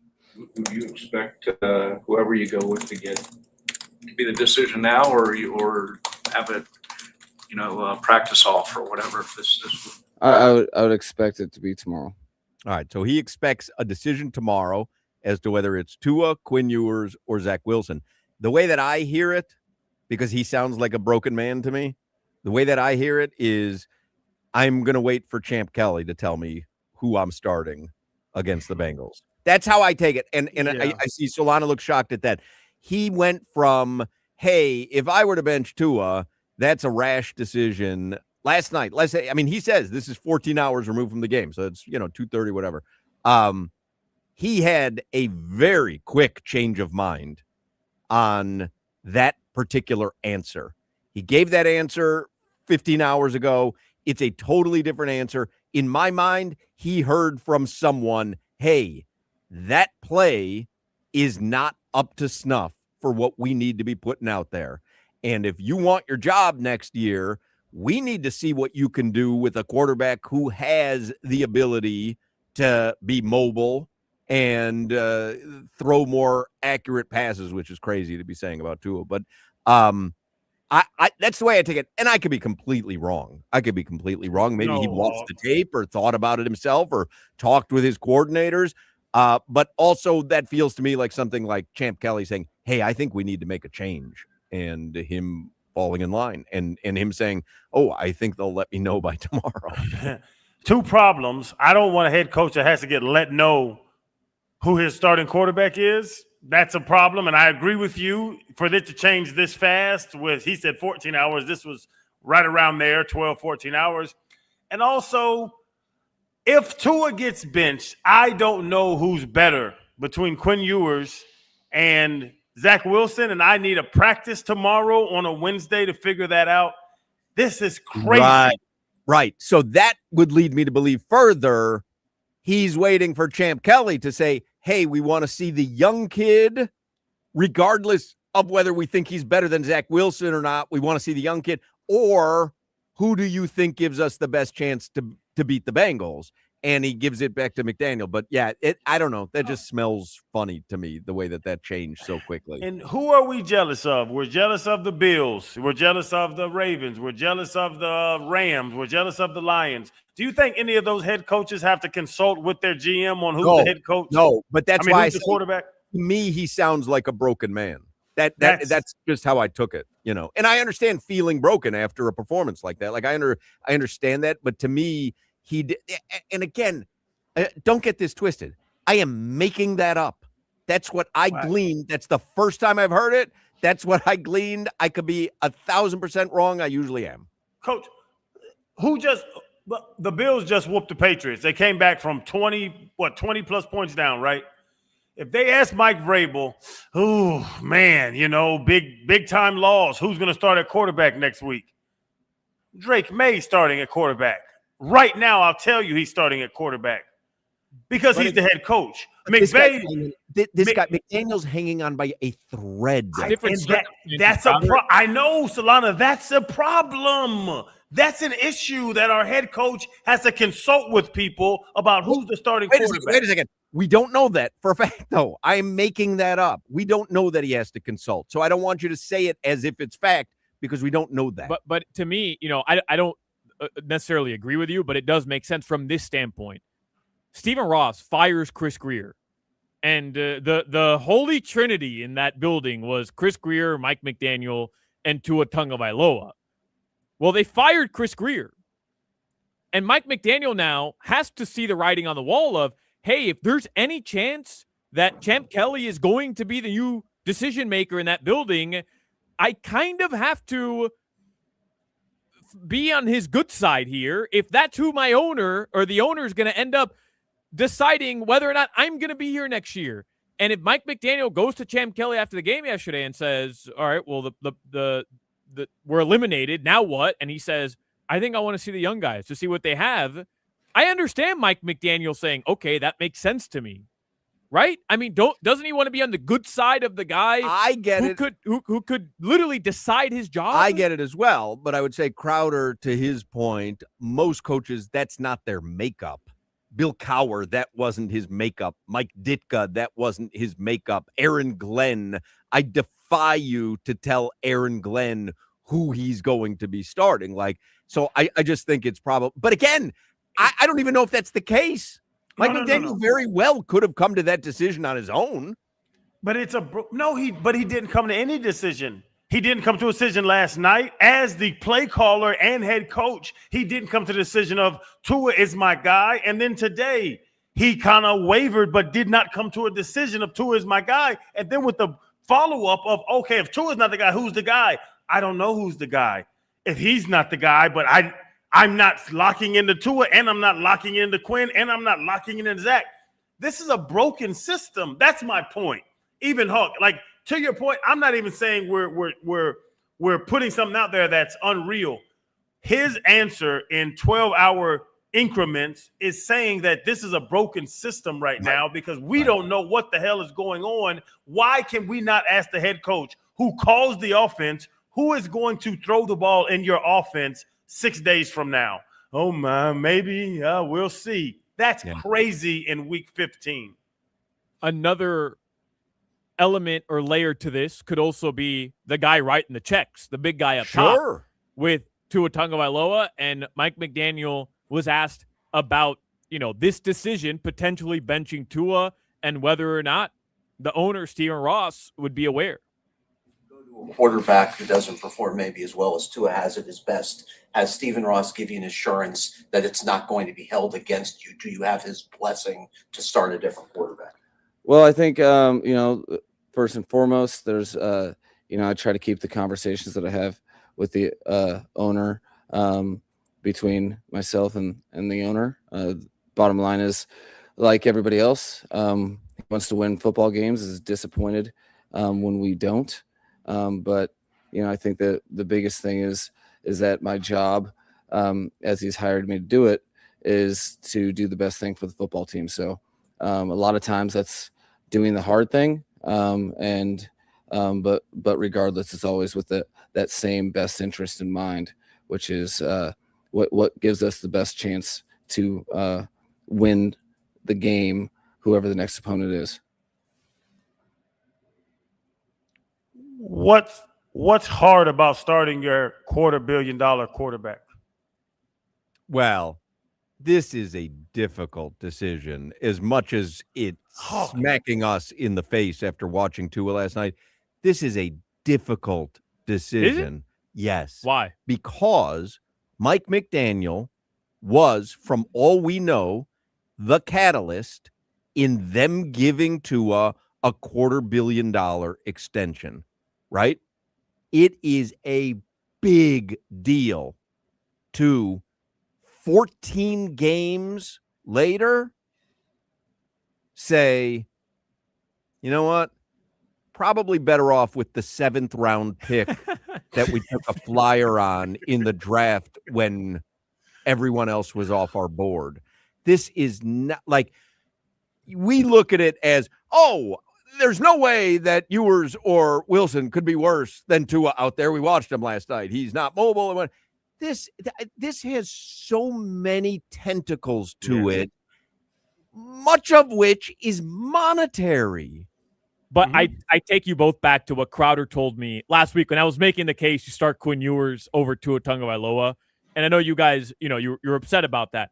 And Crowder, your biggest point, which I thought was a very fair point, was that how does Mike McDaniel look at Jordan Brooks, Devon Achane, Zach Sealer in the face, the leaders of that team, and say, I'm going with the 7th round pick over the guy we all know gives you a better chance to win? There is no way right now, Crowder, right, that you could do the opposite. That Mike McDaniel can look Jordan Brooks in the face, Devon Achane in the face, whoever in that locker room in the face, and believe that Tua Tagovailoa gives them the best chance to win these final 3 games. I'm sorry. That's the point we've gotten to. And I think Mike McDaniel has, A, realized that, and B, has come to the realization that he can't lie to anybody anymore because we're all in on it as well. Everybody knows that Tua's not that guy anymore. Let me just see, and I'm with you. Tua is embarrassing himself. He's embarrassing Hawaii, every island he's ever lived on. But Jordan Brooks and them boys. He's literally embarrassing every island. Jekyll Island right now is upset. They don't know why. Jordan Brooks and those guys, the Sealers and those guys, they've also played against and watched Quinn Ewers and played against and watched Zach Wilson. So they already know the answer to this conundrum that Tua's looking bad, fellas. So I'm Jordan Brooks. What's Dotson? I'm number 25, the light-skinned dude. And I'm talking to Jordan Brooks. Hey, man, Tua can't give us a chance to win. Man, we got to throw in Zach Wilson. Bro, what the hell are you talking about? Zach is terrible. Yeah, you're right. What about Quinn? Man, Quinn's terrible. Yeah, that's probably why they got rid of Chris Greer, because we have nothing on this roster that gives us a chance to win. Yeah. My entire approach today was that this is a bigger thing than what are we going to do at quarterback? This is going deeper where we don't have a serviceable quarterback on this damn roster. It's kind of what the Colts went through when they brought in 44-year-old Phillip Rivers.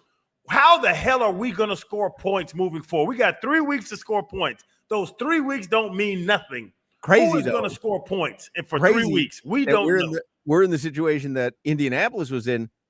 All our quarterbacks are healthy. They literally had no healthy quarterbacks on the roster. We're in that situation, and all quarterbacks are healthy.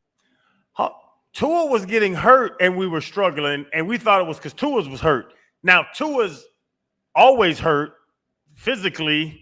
He can't play quarterback, and we're still in the same situation.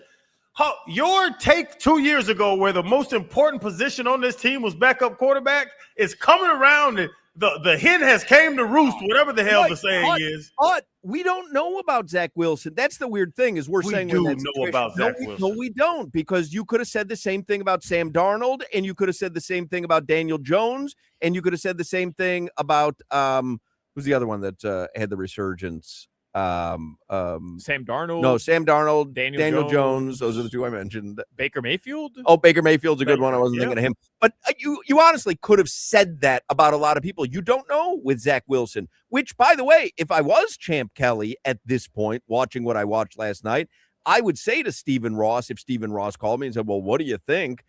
I'd say I'd probably like to see what Mike McDaniel can do with a quarterback who's more healthy right now. There's something wrong with him. There's something wrong with Tua. I don't know if that's a permanent problem or if he's just in some pain right now and has been playing through it all season. But I'd like to see what Mike McDaniel at this point can do with Zach Wilson. We don't know what he is. We don't know.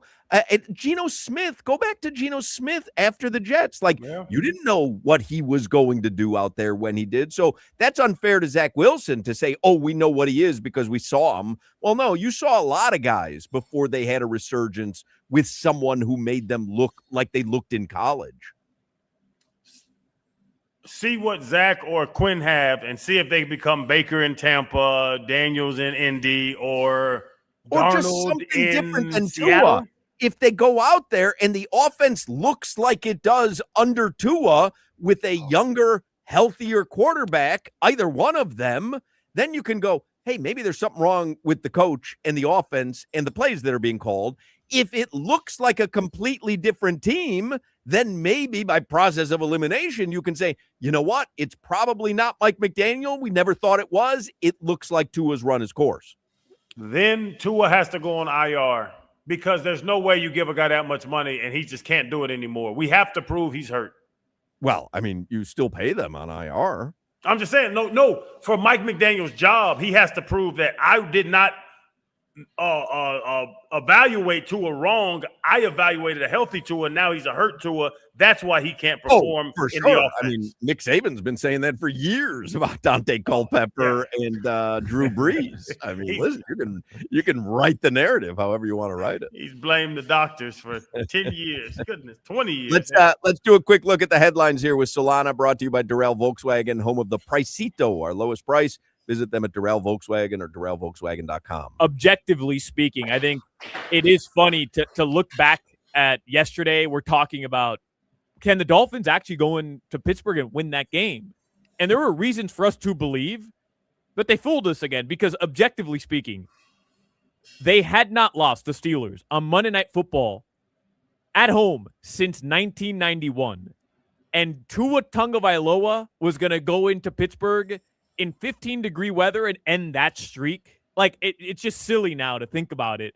looking back yesterday because I got fooled again. I did. Well, I didn't. I bet Pittsburgh. I did not see a pathway. I enjoyed talking about the theory that maybe the Dolphins can break a bunch of narratives. I even got a direct message last night from David J. Neal before the game started. And he said, do you think tonight's the night, if you were betting, do you think tonight's the night that the Dolphins upend all these streaks and narratives? Because I do. And I texted him back and I said, no, as a matter of fact, I just bet a lot of money on Pittsburgh. I just didn't see it last night. I'm not a believer in the Dolphins in prime time or the cold. That's pretty much my. And then when I saw all the Steelers Monday night records under Mike Tomlin, and I mean, it was just like, how is this possible? Yeah.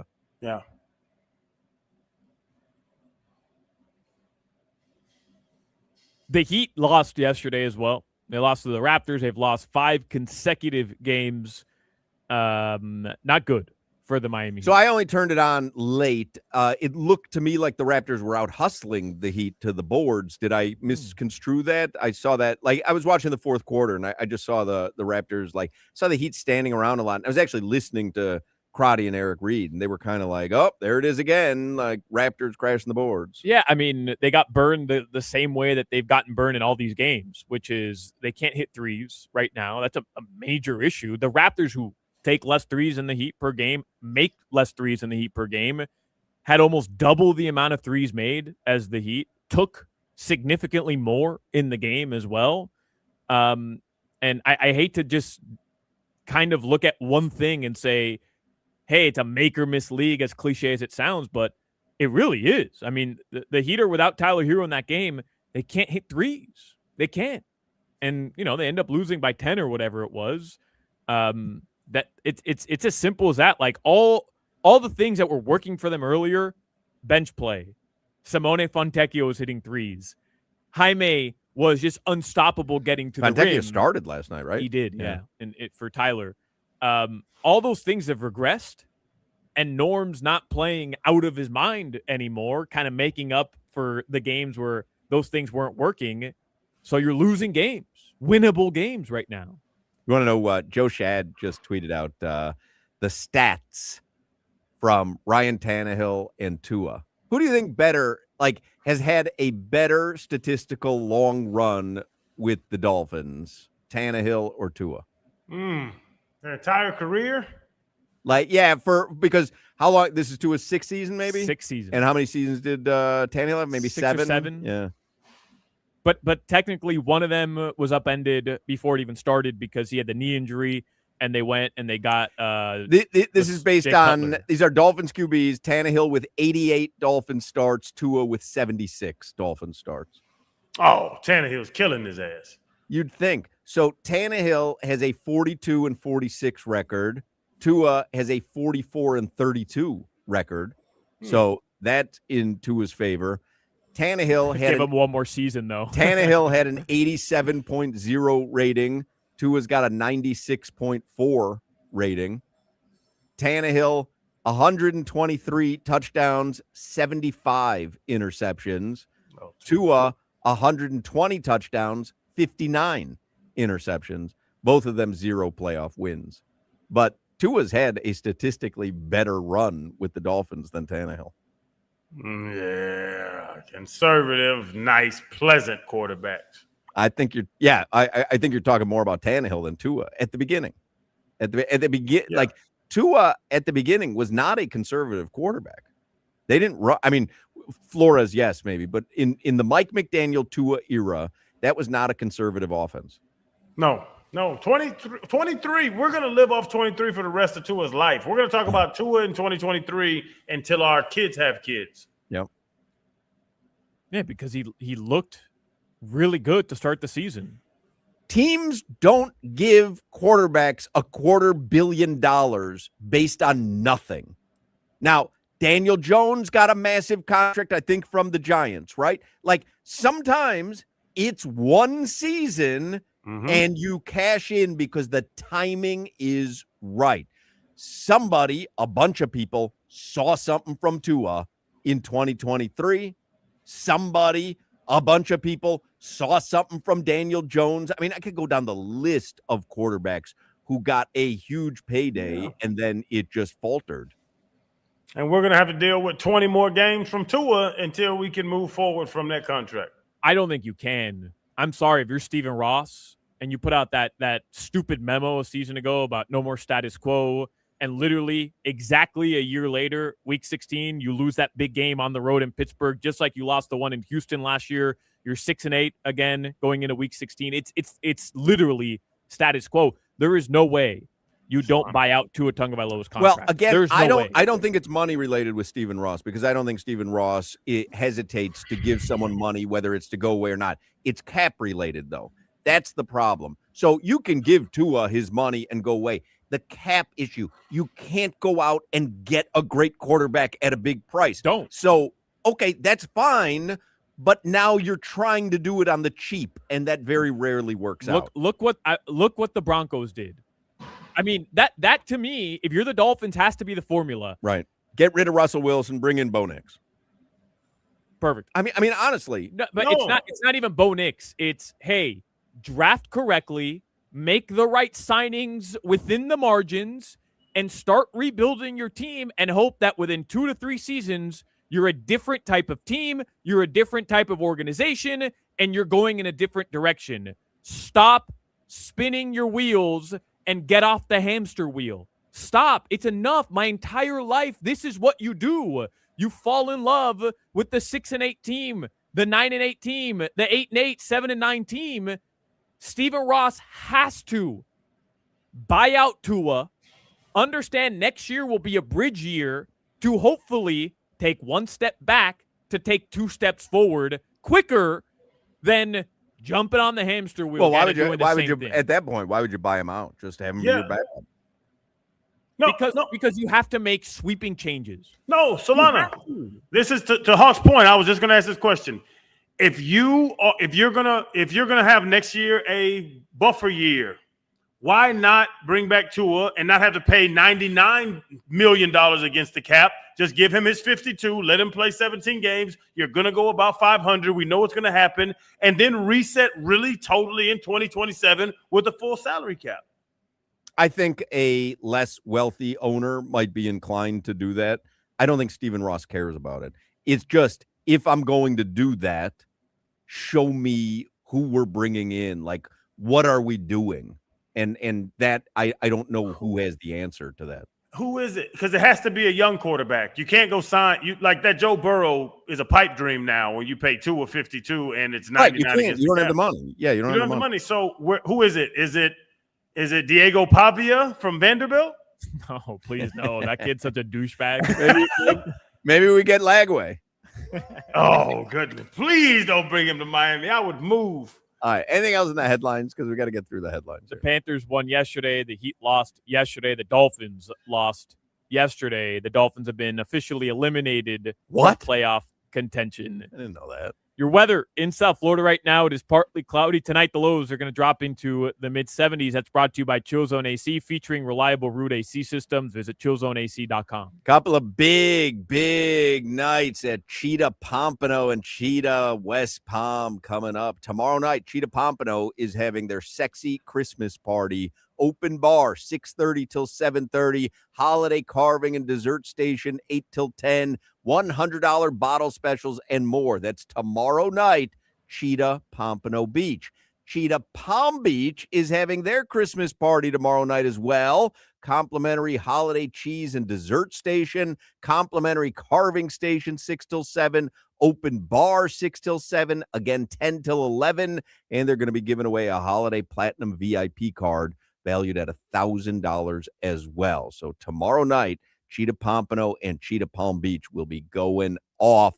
Once again this month, Cheetah Pompano and Cheetah Palm Beach want to help local families in need by giving away 2,000 free turkeys, and they're going to do that Monday, December 22nd. And if you're struggling a little this holiday season, the 2,000 free turkeys will be given away starting at 11 a.m. Monday, December 22nd in the parking lots at Cheetah Pompano Beach and Cheetah Palm Beach. And that's Cheetah's way of making sure everyone has a happy holiday season. So again, that is Monday, the 22nd, beginning at 11 a.m. at both Cheetah Pompano and Cheetah Palm Beach. I always say every day is a great day at Cheetah Pompano Beach. Make sure you visit Cheetah Palm Beach as well. Get all the details at cheetahsofl.com. This is Hoch, Crowder, and Solana. Jimmy, you know how to make a hot tea? No, I do not. You know the ingredients of tea. Water.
Thank you, Jimmy. That was very nice of you for Hanukkah to play the worst Hanukkah song ever created. Happy Hanukkah.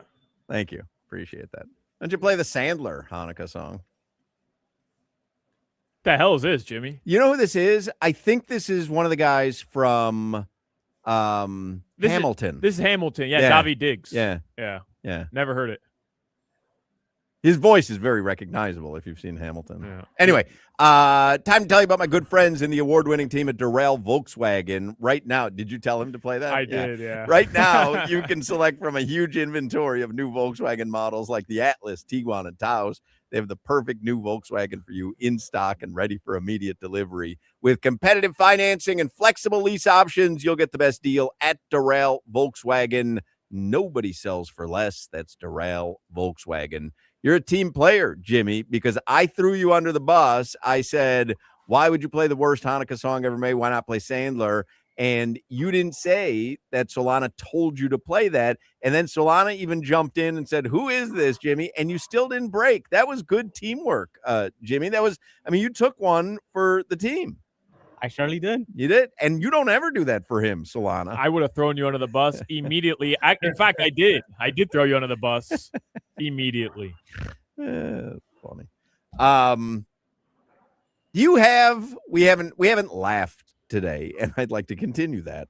So do you have, by any chance, Jimmy, the big open for the Joe DeJoseph bad joke of the day? Yes, I do. This is not going to make you laugh either, but we like to do it. So go ahead, fire this off. On the Hawk and Crowder Show, we know funny. Without further ado, the Joe DeJoseph's Bad Joke of the Day. Read by Mark Hawkman. So we could laugh a little bit. But he's angry. You okay over there? Yeah, I'm fine. You all right, Grandpa? I've worked too hard today. I'm not used to waking up early and working a couple jobs. Like, I like to relax. I'm a relaxed guy.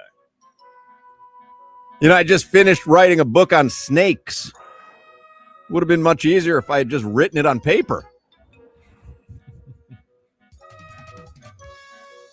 How come all the levels sound so off to me there? The intro was blasting loud. You could barely hear the drums there. What happened there, Jimmy? What's going on there? That's my fault. All right. What do you call a detective who solves cases accidentally? Absolvent. Sheer Luck Holmes. I like that. That's good. We just gave up on the drums. What happened? It wouldn't sound good. I had it on the same area. My bad. Gotcha. You don't need to go there and fix it. It's fine. I told you this segment wasn't gonna make you laugh. I just didn't know it was gonna make me cry.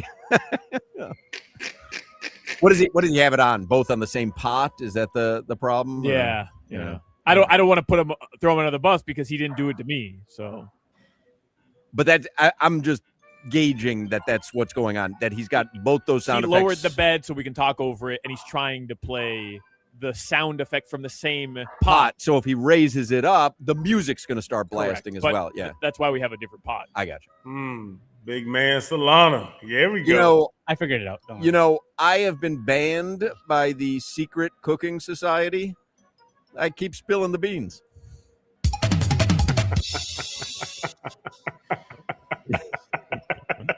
You see? You get it? Yeah, I got it. Yeah. That's part of the old man jokes is when you ask them, do they get it? Right. You get it? Yeah. And everybody already laughed, so they obviously got it. Yeah.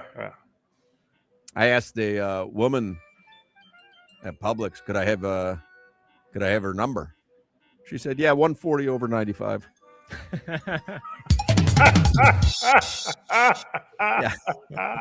It was an older woman, and I was by the blood pressure machine. Is he? Yeah. I ordered a book, How to Scam People. Never arrived.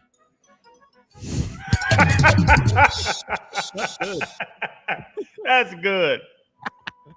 That's really good. That's funny. Yeah. And dating someone in an assisted living facility has its advantages. Yeah, you never have to worry about meeting their parents.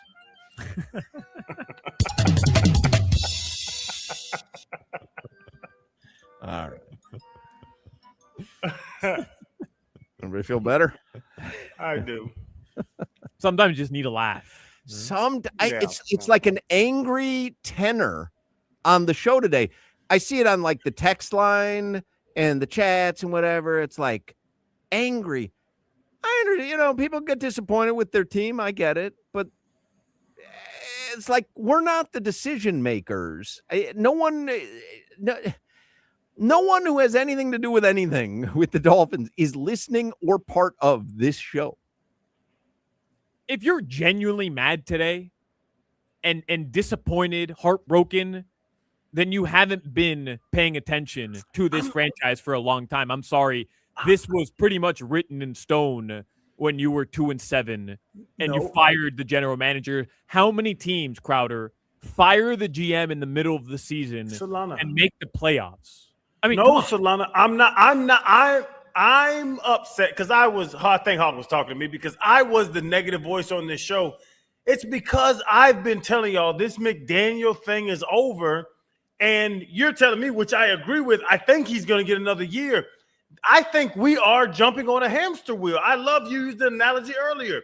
McDaniel's a hamster wheel, and we're going to jump right back on and start chasing this damn cheese. We're never going to get the cheese, fellas. We're never going to catch it. You know why? Because the cheese is stationary, sitting there. The playoffs is the cheese, and we're running on a wheel that's moving. He'll never get us to the playoffs. He'll never get us to that win we've wanted for 26 years now. The interesting tweet from Armando Salguero. He says, this season's end should not be about seeing if Zach Wilson can lead a team. It should not be about experimenting with Quinn Ewers, although that's what fans want. Miami has a $99 million dead cap question about Tua that needs an answer. If Miami doesn't have that answer, he needs to play. AS, Mondo, what's his nickname? I'll answer his question. He's not worth it. We figured it out. Does anybody think Tua's worth another contract? No. He'll never get another big one.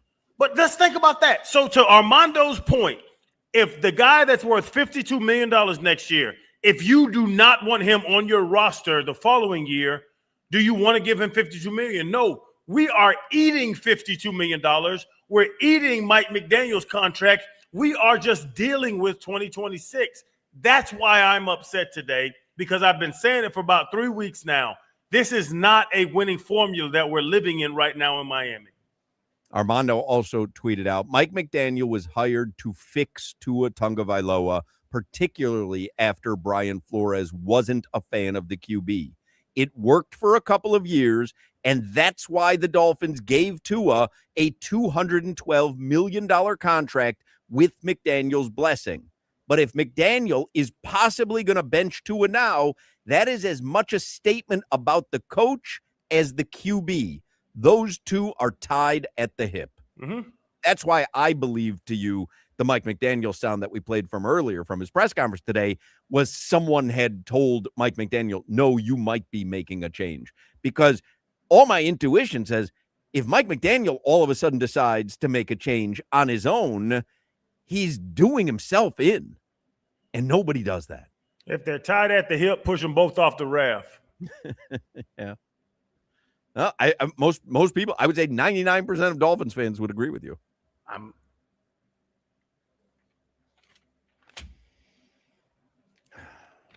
right. We all feel better with the jokes? It did make me feel better. Yeah. This is just another year for me. I mean, the Dolphins build you up just to let you down. I mean, I'm good. Well, they never built us up, though, this year. They did. Really? Yeah, I think the 4-game win streak? 4-game win streak. All right. They gave you a sliver of hope. They give you a morsel. Little sliver of hope. Little morsel. Just to lose that game every year. Mm-hmm. That's the game. They're going to lose every single year, my entire life. That's the game right there. I bet the Steelers. All right, we got to take a break here. 5 o'clock Funky Buddha happy hour is coming up. I'm wondering, I guess I got a text. Chef Jeff, they have to do chili, right, for the Cincinnati game coming up on Sunday? Ooh, Skyline-ish. Right? I mean, what else is Cincinnati known for? That's Twin it. Cities. The Twin Cities, of course. That's No, Minnesota. Twin Cities, Minnesota. No, Cincinnati also called the Twin Cities. No. Yeah. Cincinnati? Yeah, Queen City. Right. I think you've done this before. Have I? Yeah. I think it's also called the Twin Cities. It's not. No. Well, what would be the Twin City? Cincy and Minnesota, they're twins. That's why they're called the Twin Cities. Man, this got the chili thing made a argument. This weekend I was in DC for that wedding, and my wife, we went past Ben's, the Ben's chili place with the chili dogs, and I looked at my wife and I was like, this doesn't work anywhere. Like y'all are, I almost said like people in DC are lower tier people because you like chili. And she was like, no, it's delicious. And I'm like, well, why doesn't it work anywhere else? If Ben's was Wendy's, Ben's would be in Dallas, Texas. So I started rationalizing with her, and I sounded like Hawk. I really had a Hawk argument, which is a great argument. It is fun. And we got into it because I was like, if Ben's doesn't work anywhere but DC, how can it be a great food place? I thought I had a great argument, but then I slept on the couch. Hey, by the way, Papa Giorgio, I just banned you from the chat. How do you feel about that? I no longer see your chats. You're such a douchebag. I mean, the whole show. Oh, Hochman doesn't know it. Yeah, we know. If you don't like the show, don't listen to the show. Who the hell needs your running commentary, Papa Giorgio? And he goes, oh, if you really bet the Dolphins, let's see the betting slip. I don't got to show you the betting slip, jackass. Go listen to something else. There's something else on somewhere, Papa Giorgio. Did he bet $1 and get a car? Good Papa Giorgio reference. He has honed in on Vegas Vacation, Papa Giorgio. You kind of screwed Jimmy's only in over the entire show today. Was Papa Giorgio. Papa Giorgio. Yeah, Nick Papa Giorgio. By the way, Cincinnati, not the Twin Cities. Yeah, you know. Oh, okay. Everyone know that. Okay. All right, 5 o'clock Funky Buddha happy hour is coming up. We'll get your headlines and we'll talk some Dolphins, and we won't ever have to hear from Papa Giorgio again. Banned for life.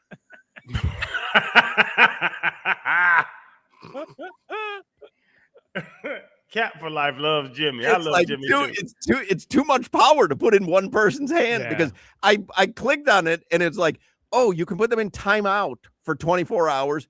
Or you can ban user and delete their comments, which I believe forever, like from all shows. I'm guessing. Yeah. Papa Giorgio, sorry, buddy.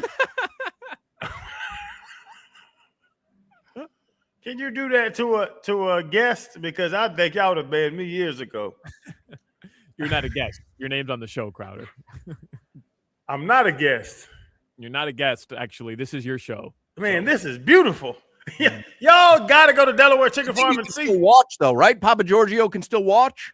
He can still watch. Just his comments are banned. Yeah, hey, Papa Giorgio, that's for you, jackass. He doesn't know. He doesn't know.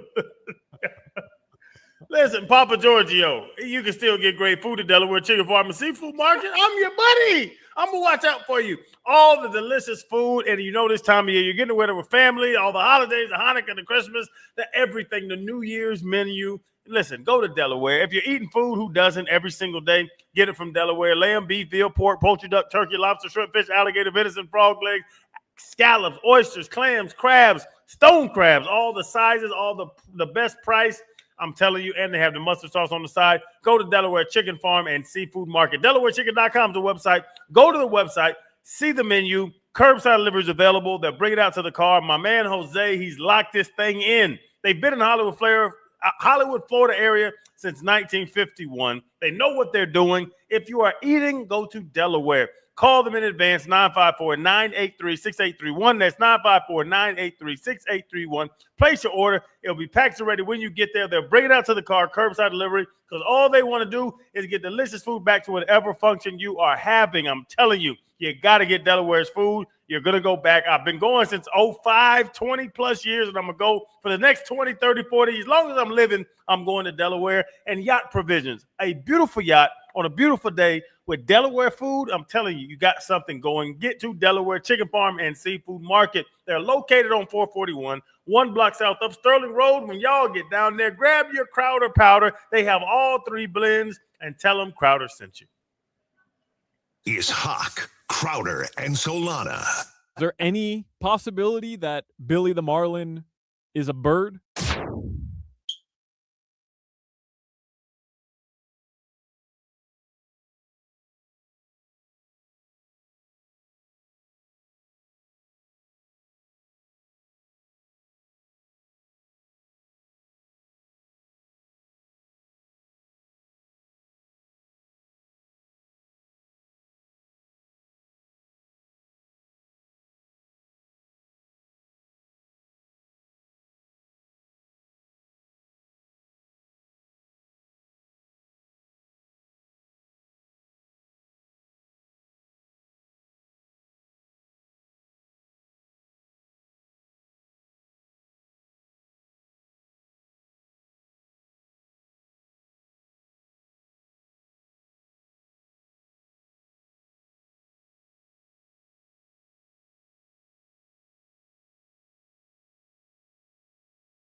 how you start out the 5 o'clock Funky Buddha happy hour. You know who this is, Solana? This is.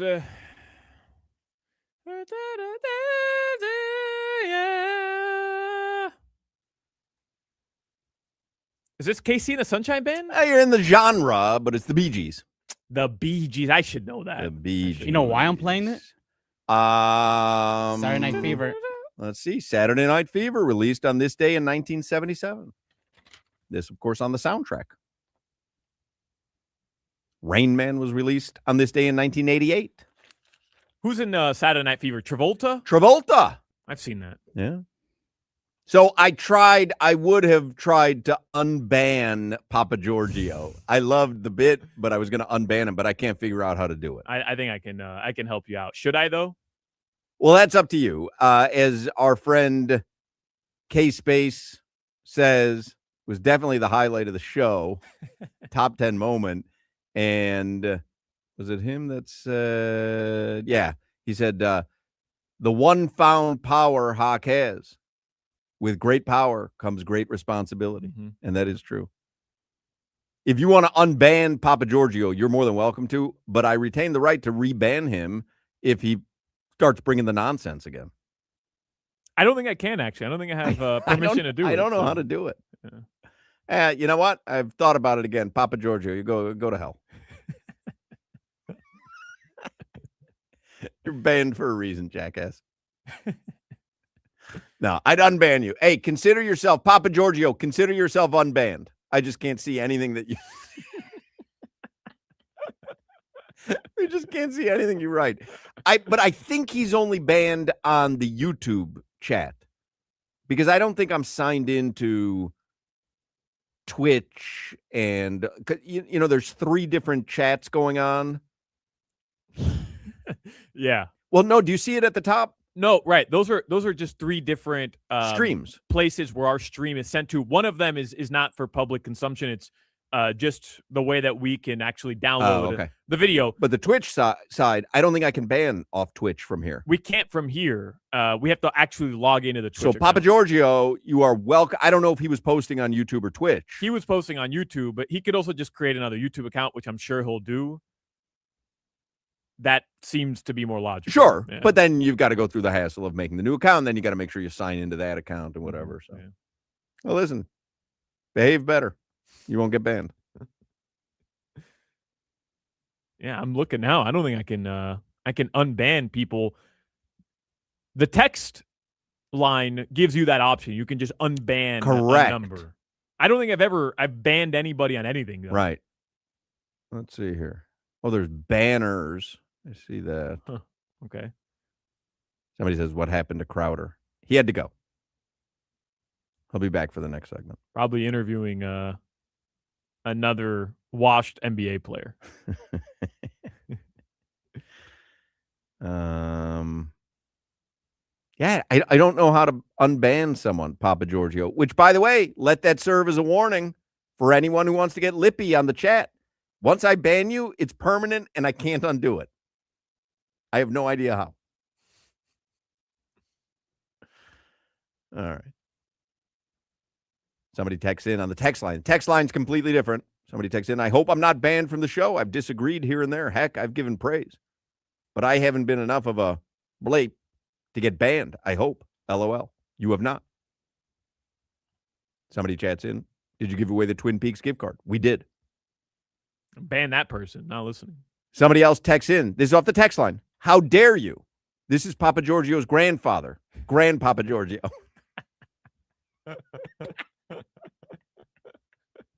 That deserves an unban. That's funny. Grandpapa Giorgio. Well, Papa Giorgio, you brought it on yourself.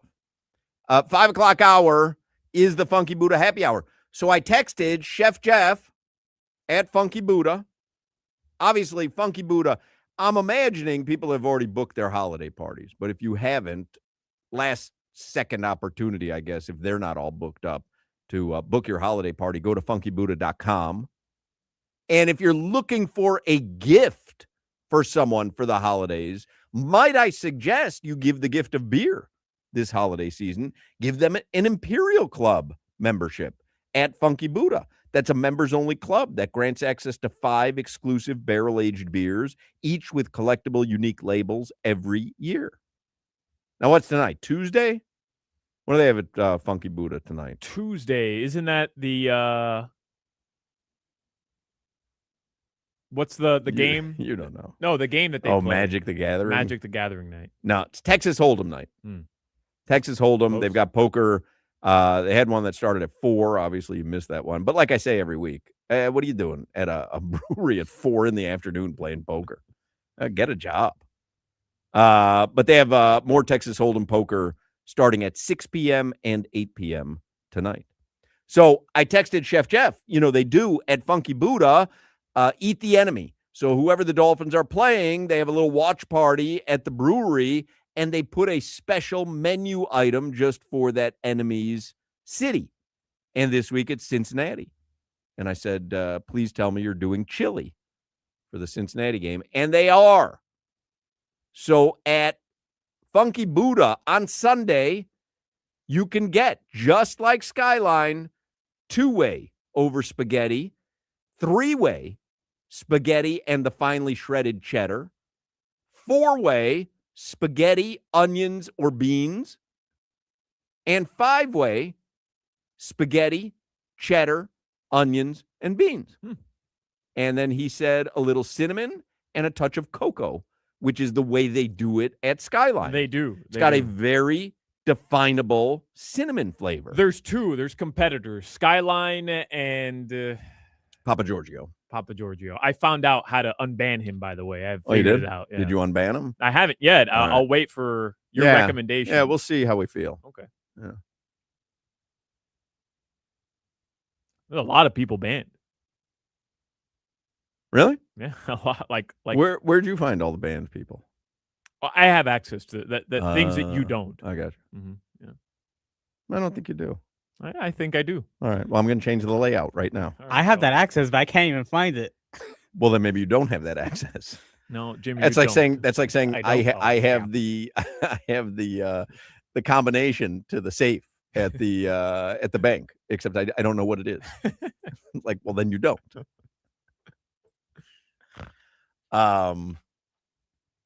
So they are doing chili. And I said to Chef Jeff, I said, then I'm coming to watch the game there Sunday because I love Skyline chili. Nobody else does. In fact, you don't love Skyline chili. No, I do. You pretend to love Skyline chili. I do. I don't think you do. Oh, look at that layout. I don't think anybody likes Skyline chili. What? Yeah. Crazy talk. All right, let's get headlines here for the 5 o'clock Funky Buddha Happy Hour, brought to you by Doral Volkswagen, home of the Pricito, our lowest price. Visit them at Doral Volkswagen or DoralVolkswagen.com. All right, guys. The Miami Dolphins have been eliminated from playoff contention. One thing, if you are getting out of work right now and maybe you've been out of it a little bit, Mike McDaniel spoke to the media today, and the big takeaway was that he said all options are on the table in regards to benching Tua Tagovailoa. Which is a change from what he said last night. Correct. Do you have that sound? Play that sound. This is Mike McDaniel at his Tuesday press conference. He's asked, would you consider going with a different quarterback on Sunday against Cincinnati? And unlike last night when he kind of summarily dismissed it, he seemed to be open to it. Do we have that sound yet, Jimmy? Play that sound. I know you've always said consistently you're going to play the quarterback who you think gives you the best chance to win. Is that in your mind still Tua, or are you considering a quarterback change this week? Well, I think the quarterback play last night was not good enough. And so for me, everything's on the table. And who would you consider going to if you make a change?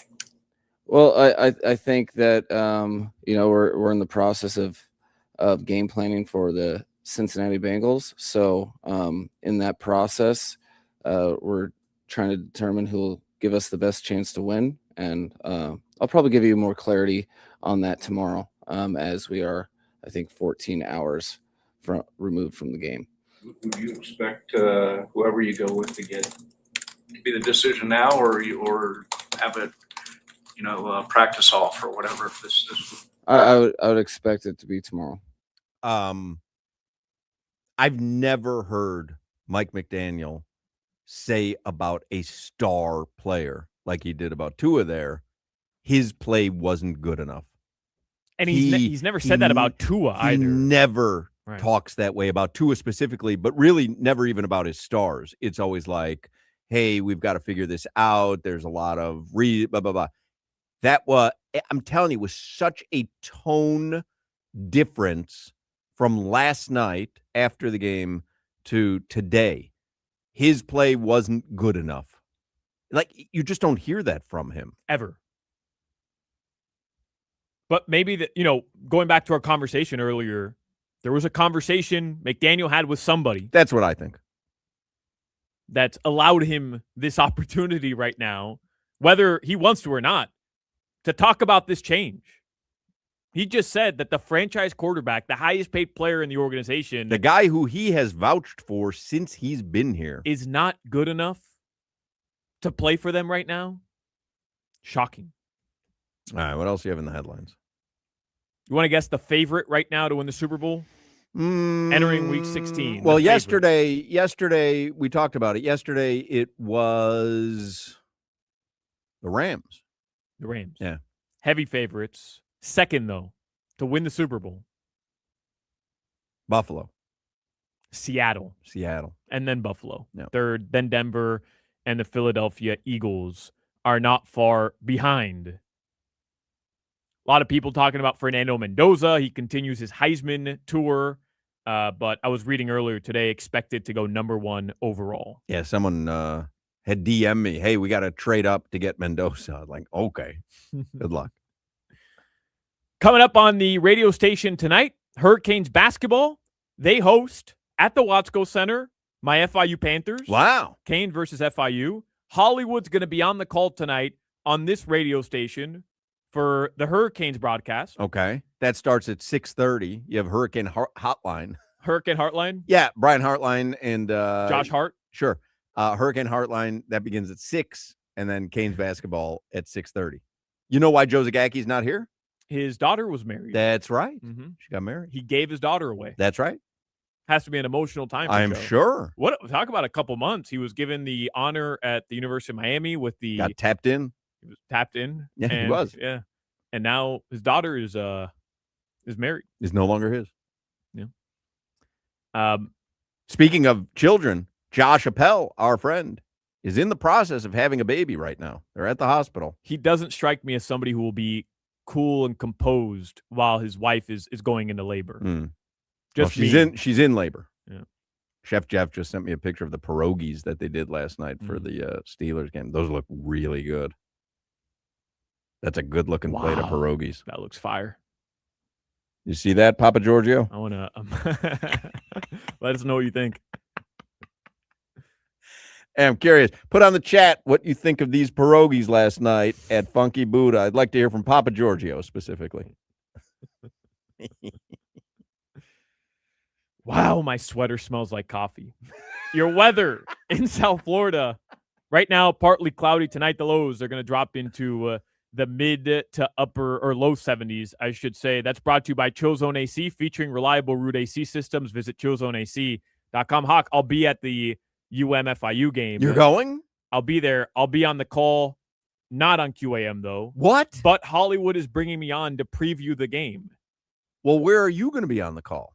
On FIU's stream on their website. Oh, interesting. Sleeping with the enemy. Yeah, feels good. Are you gonna listen to Solana on the FIU stream, Jimmy? Nah, I'll probably watch it on ACC Extra. All right, fair enough. Get no radio listening from Jimmy tonight. What do you have for dinner tonight, Jimmy? I have no clue. All right.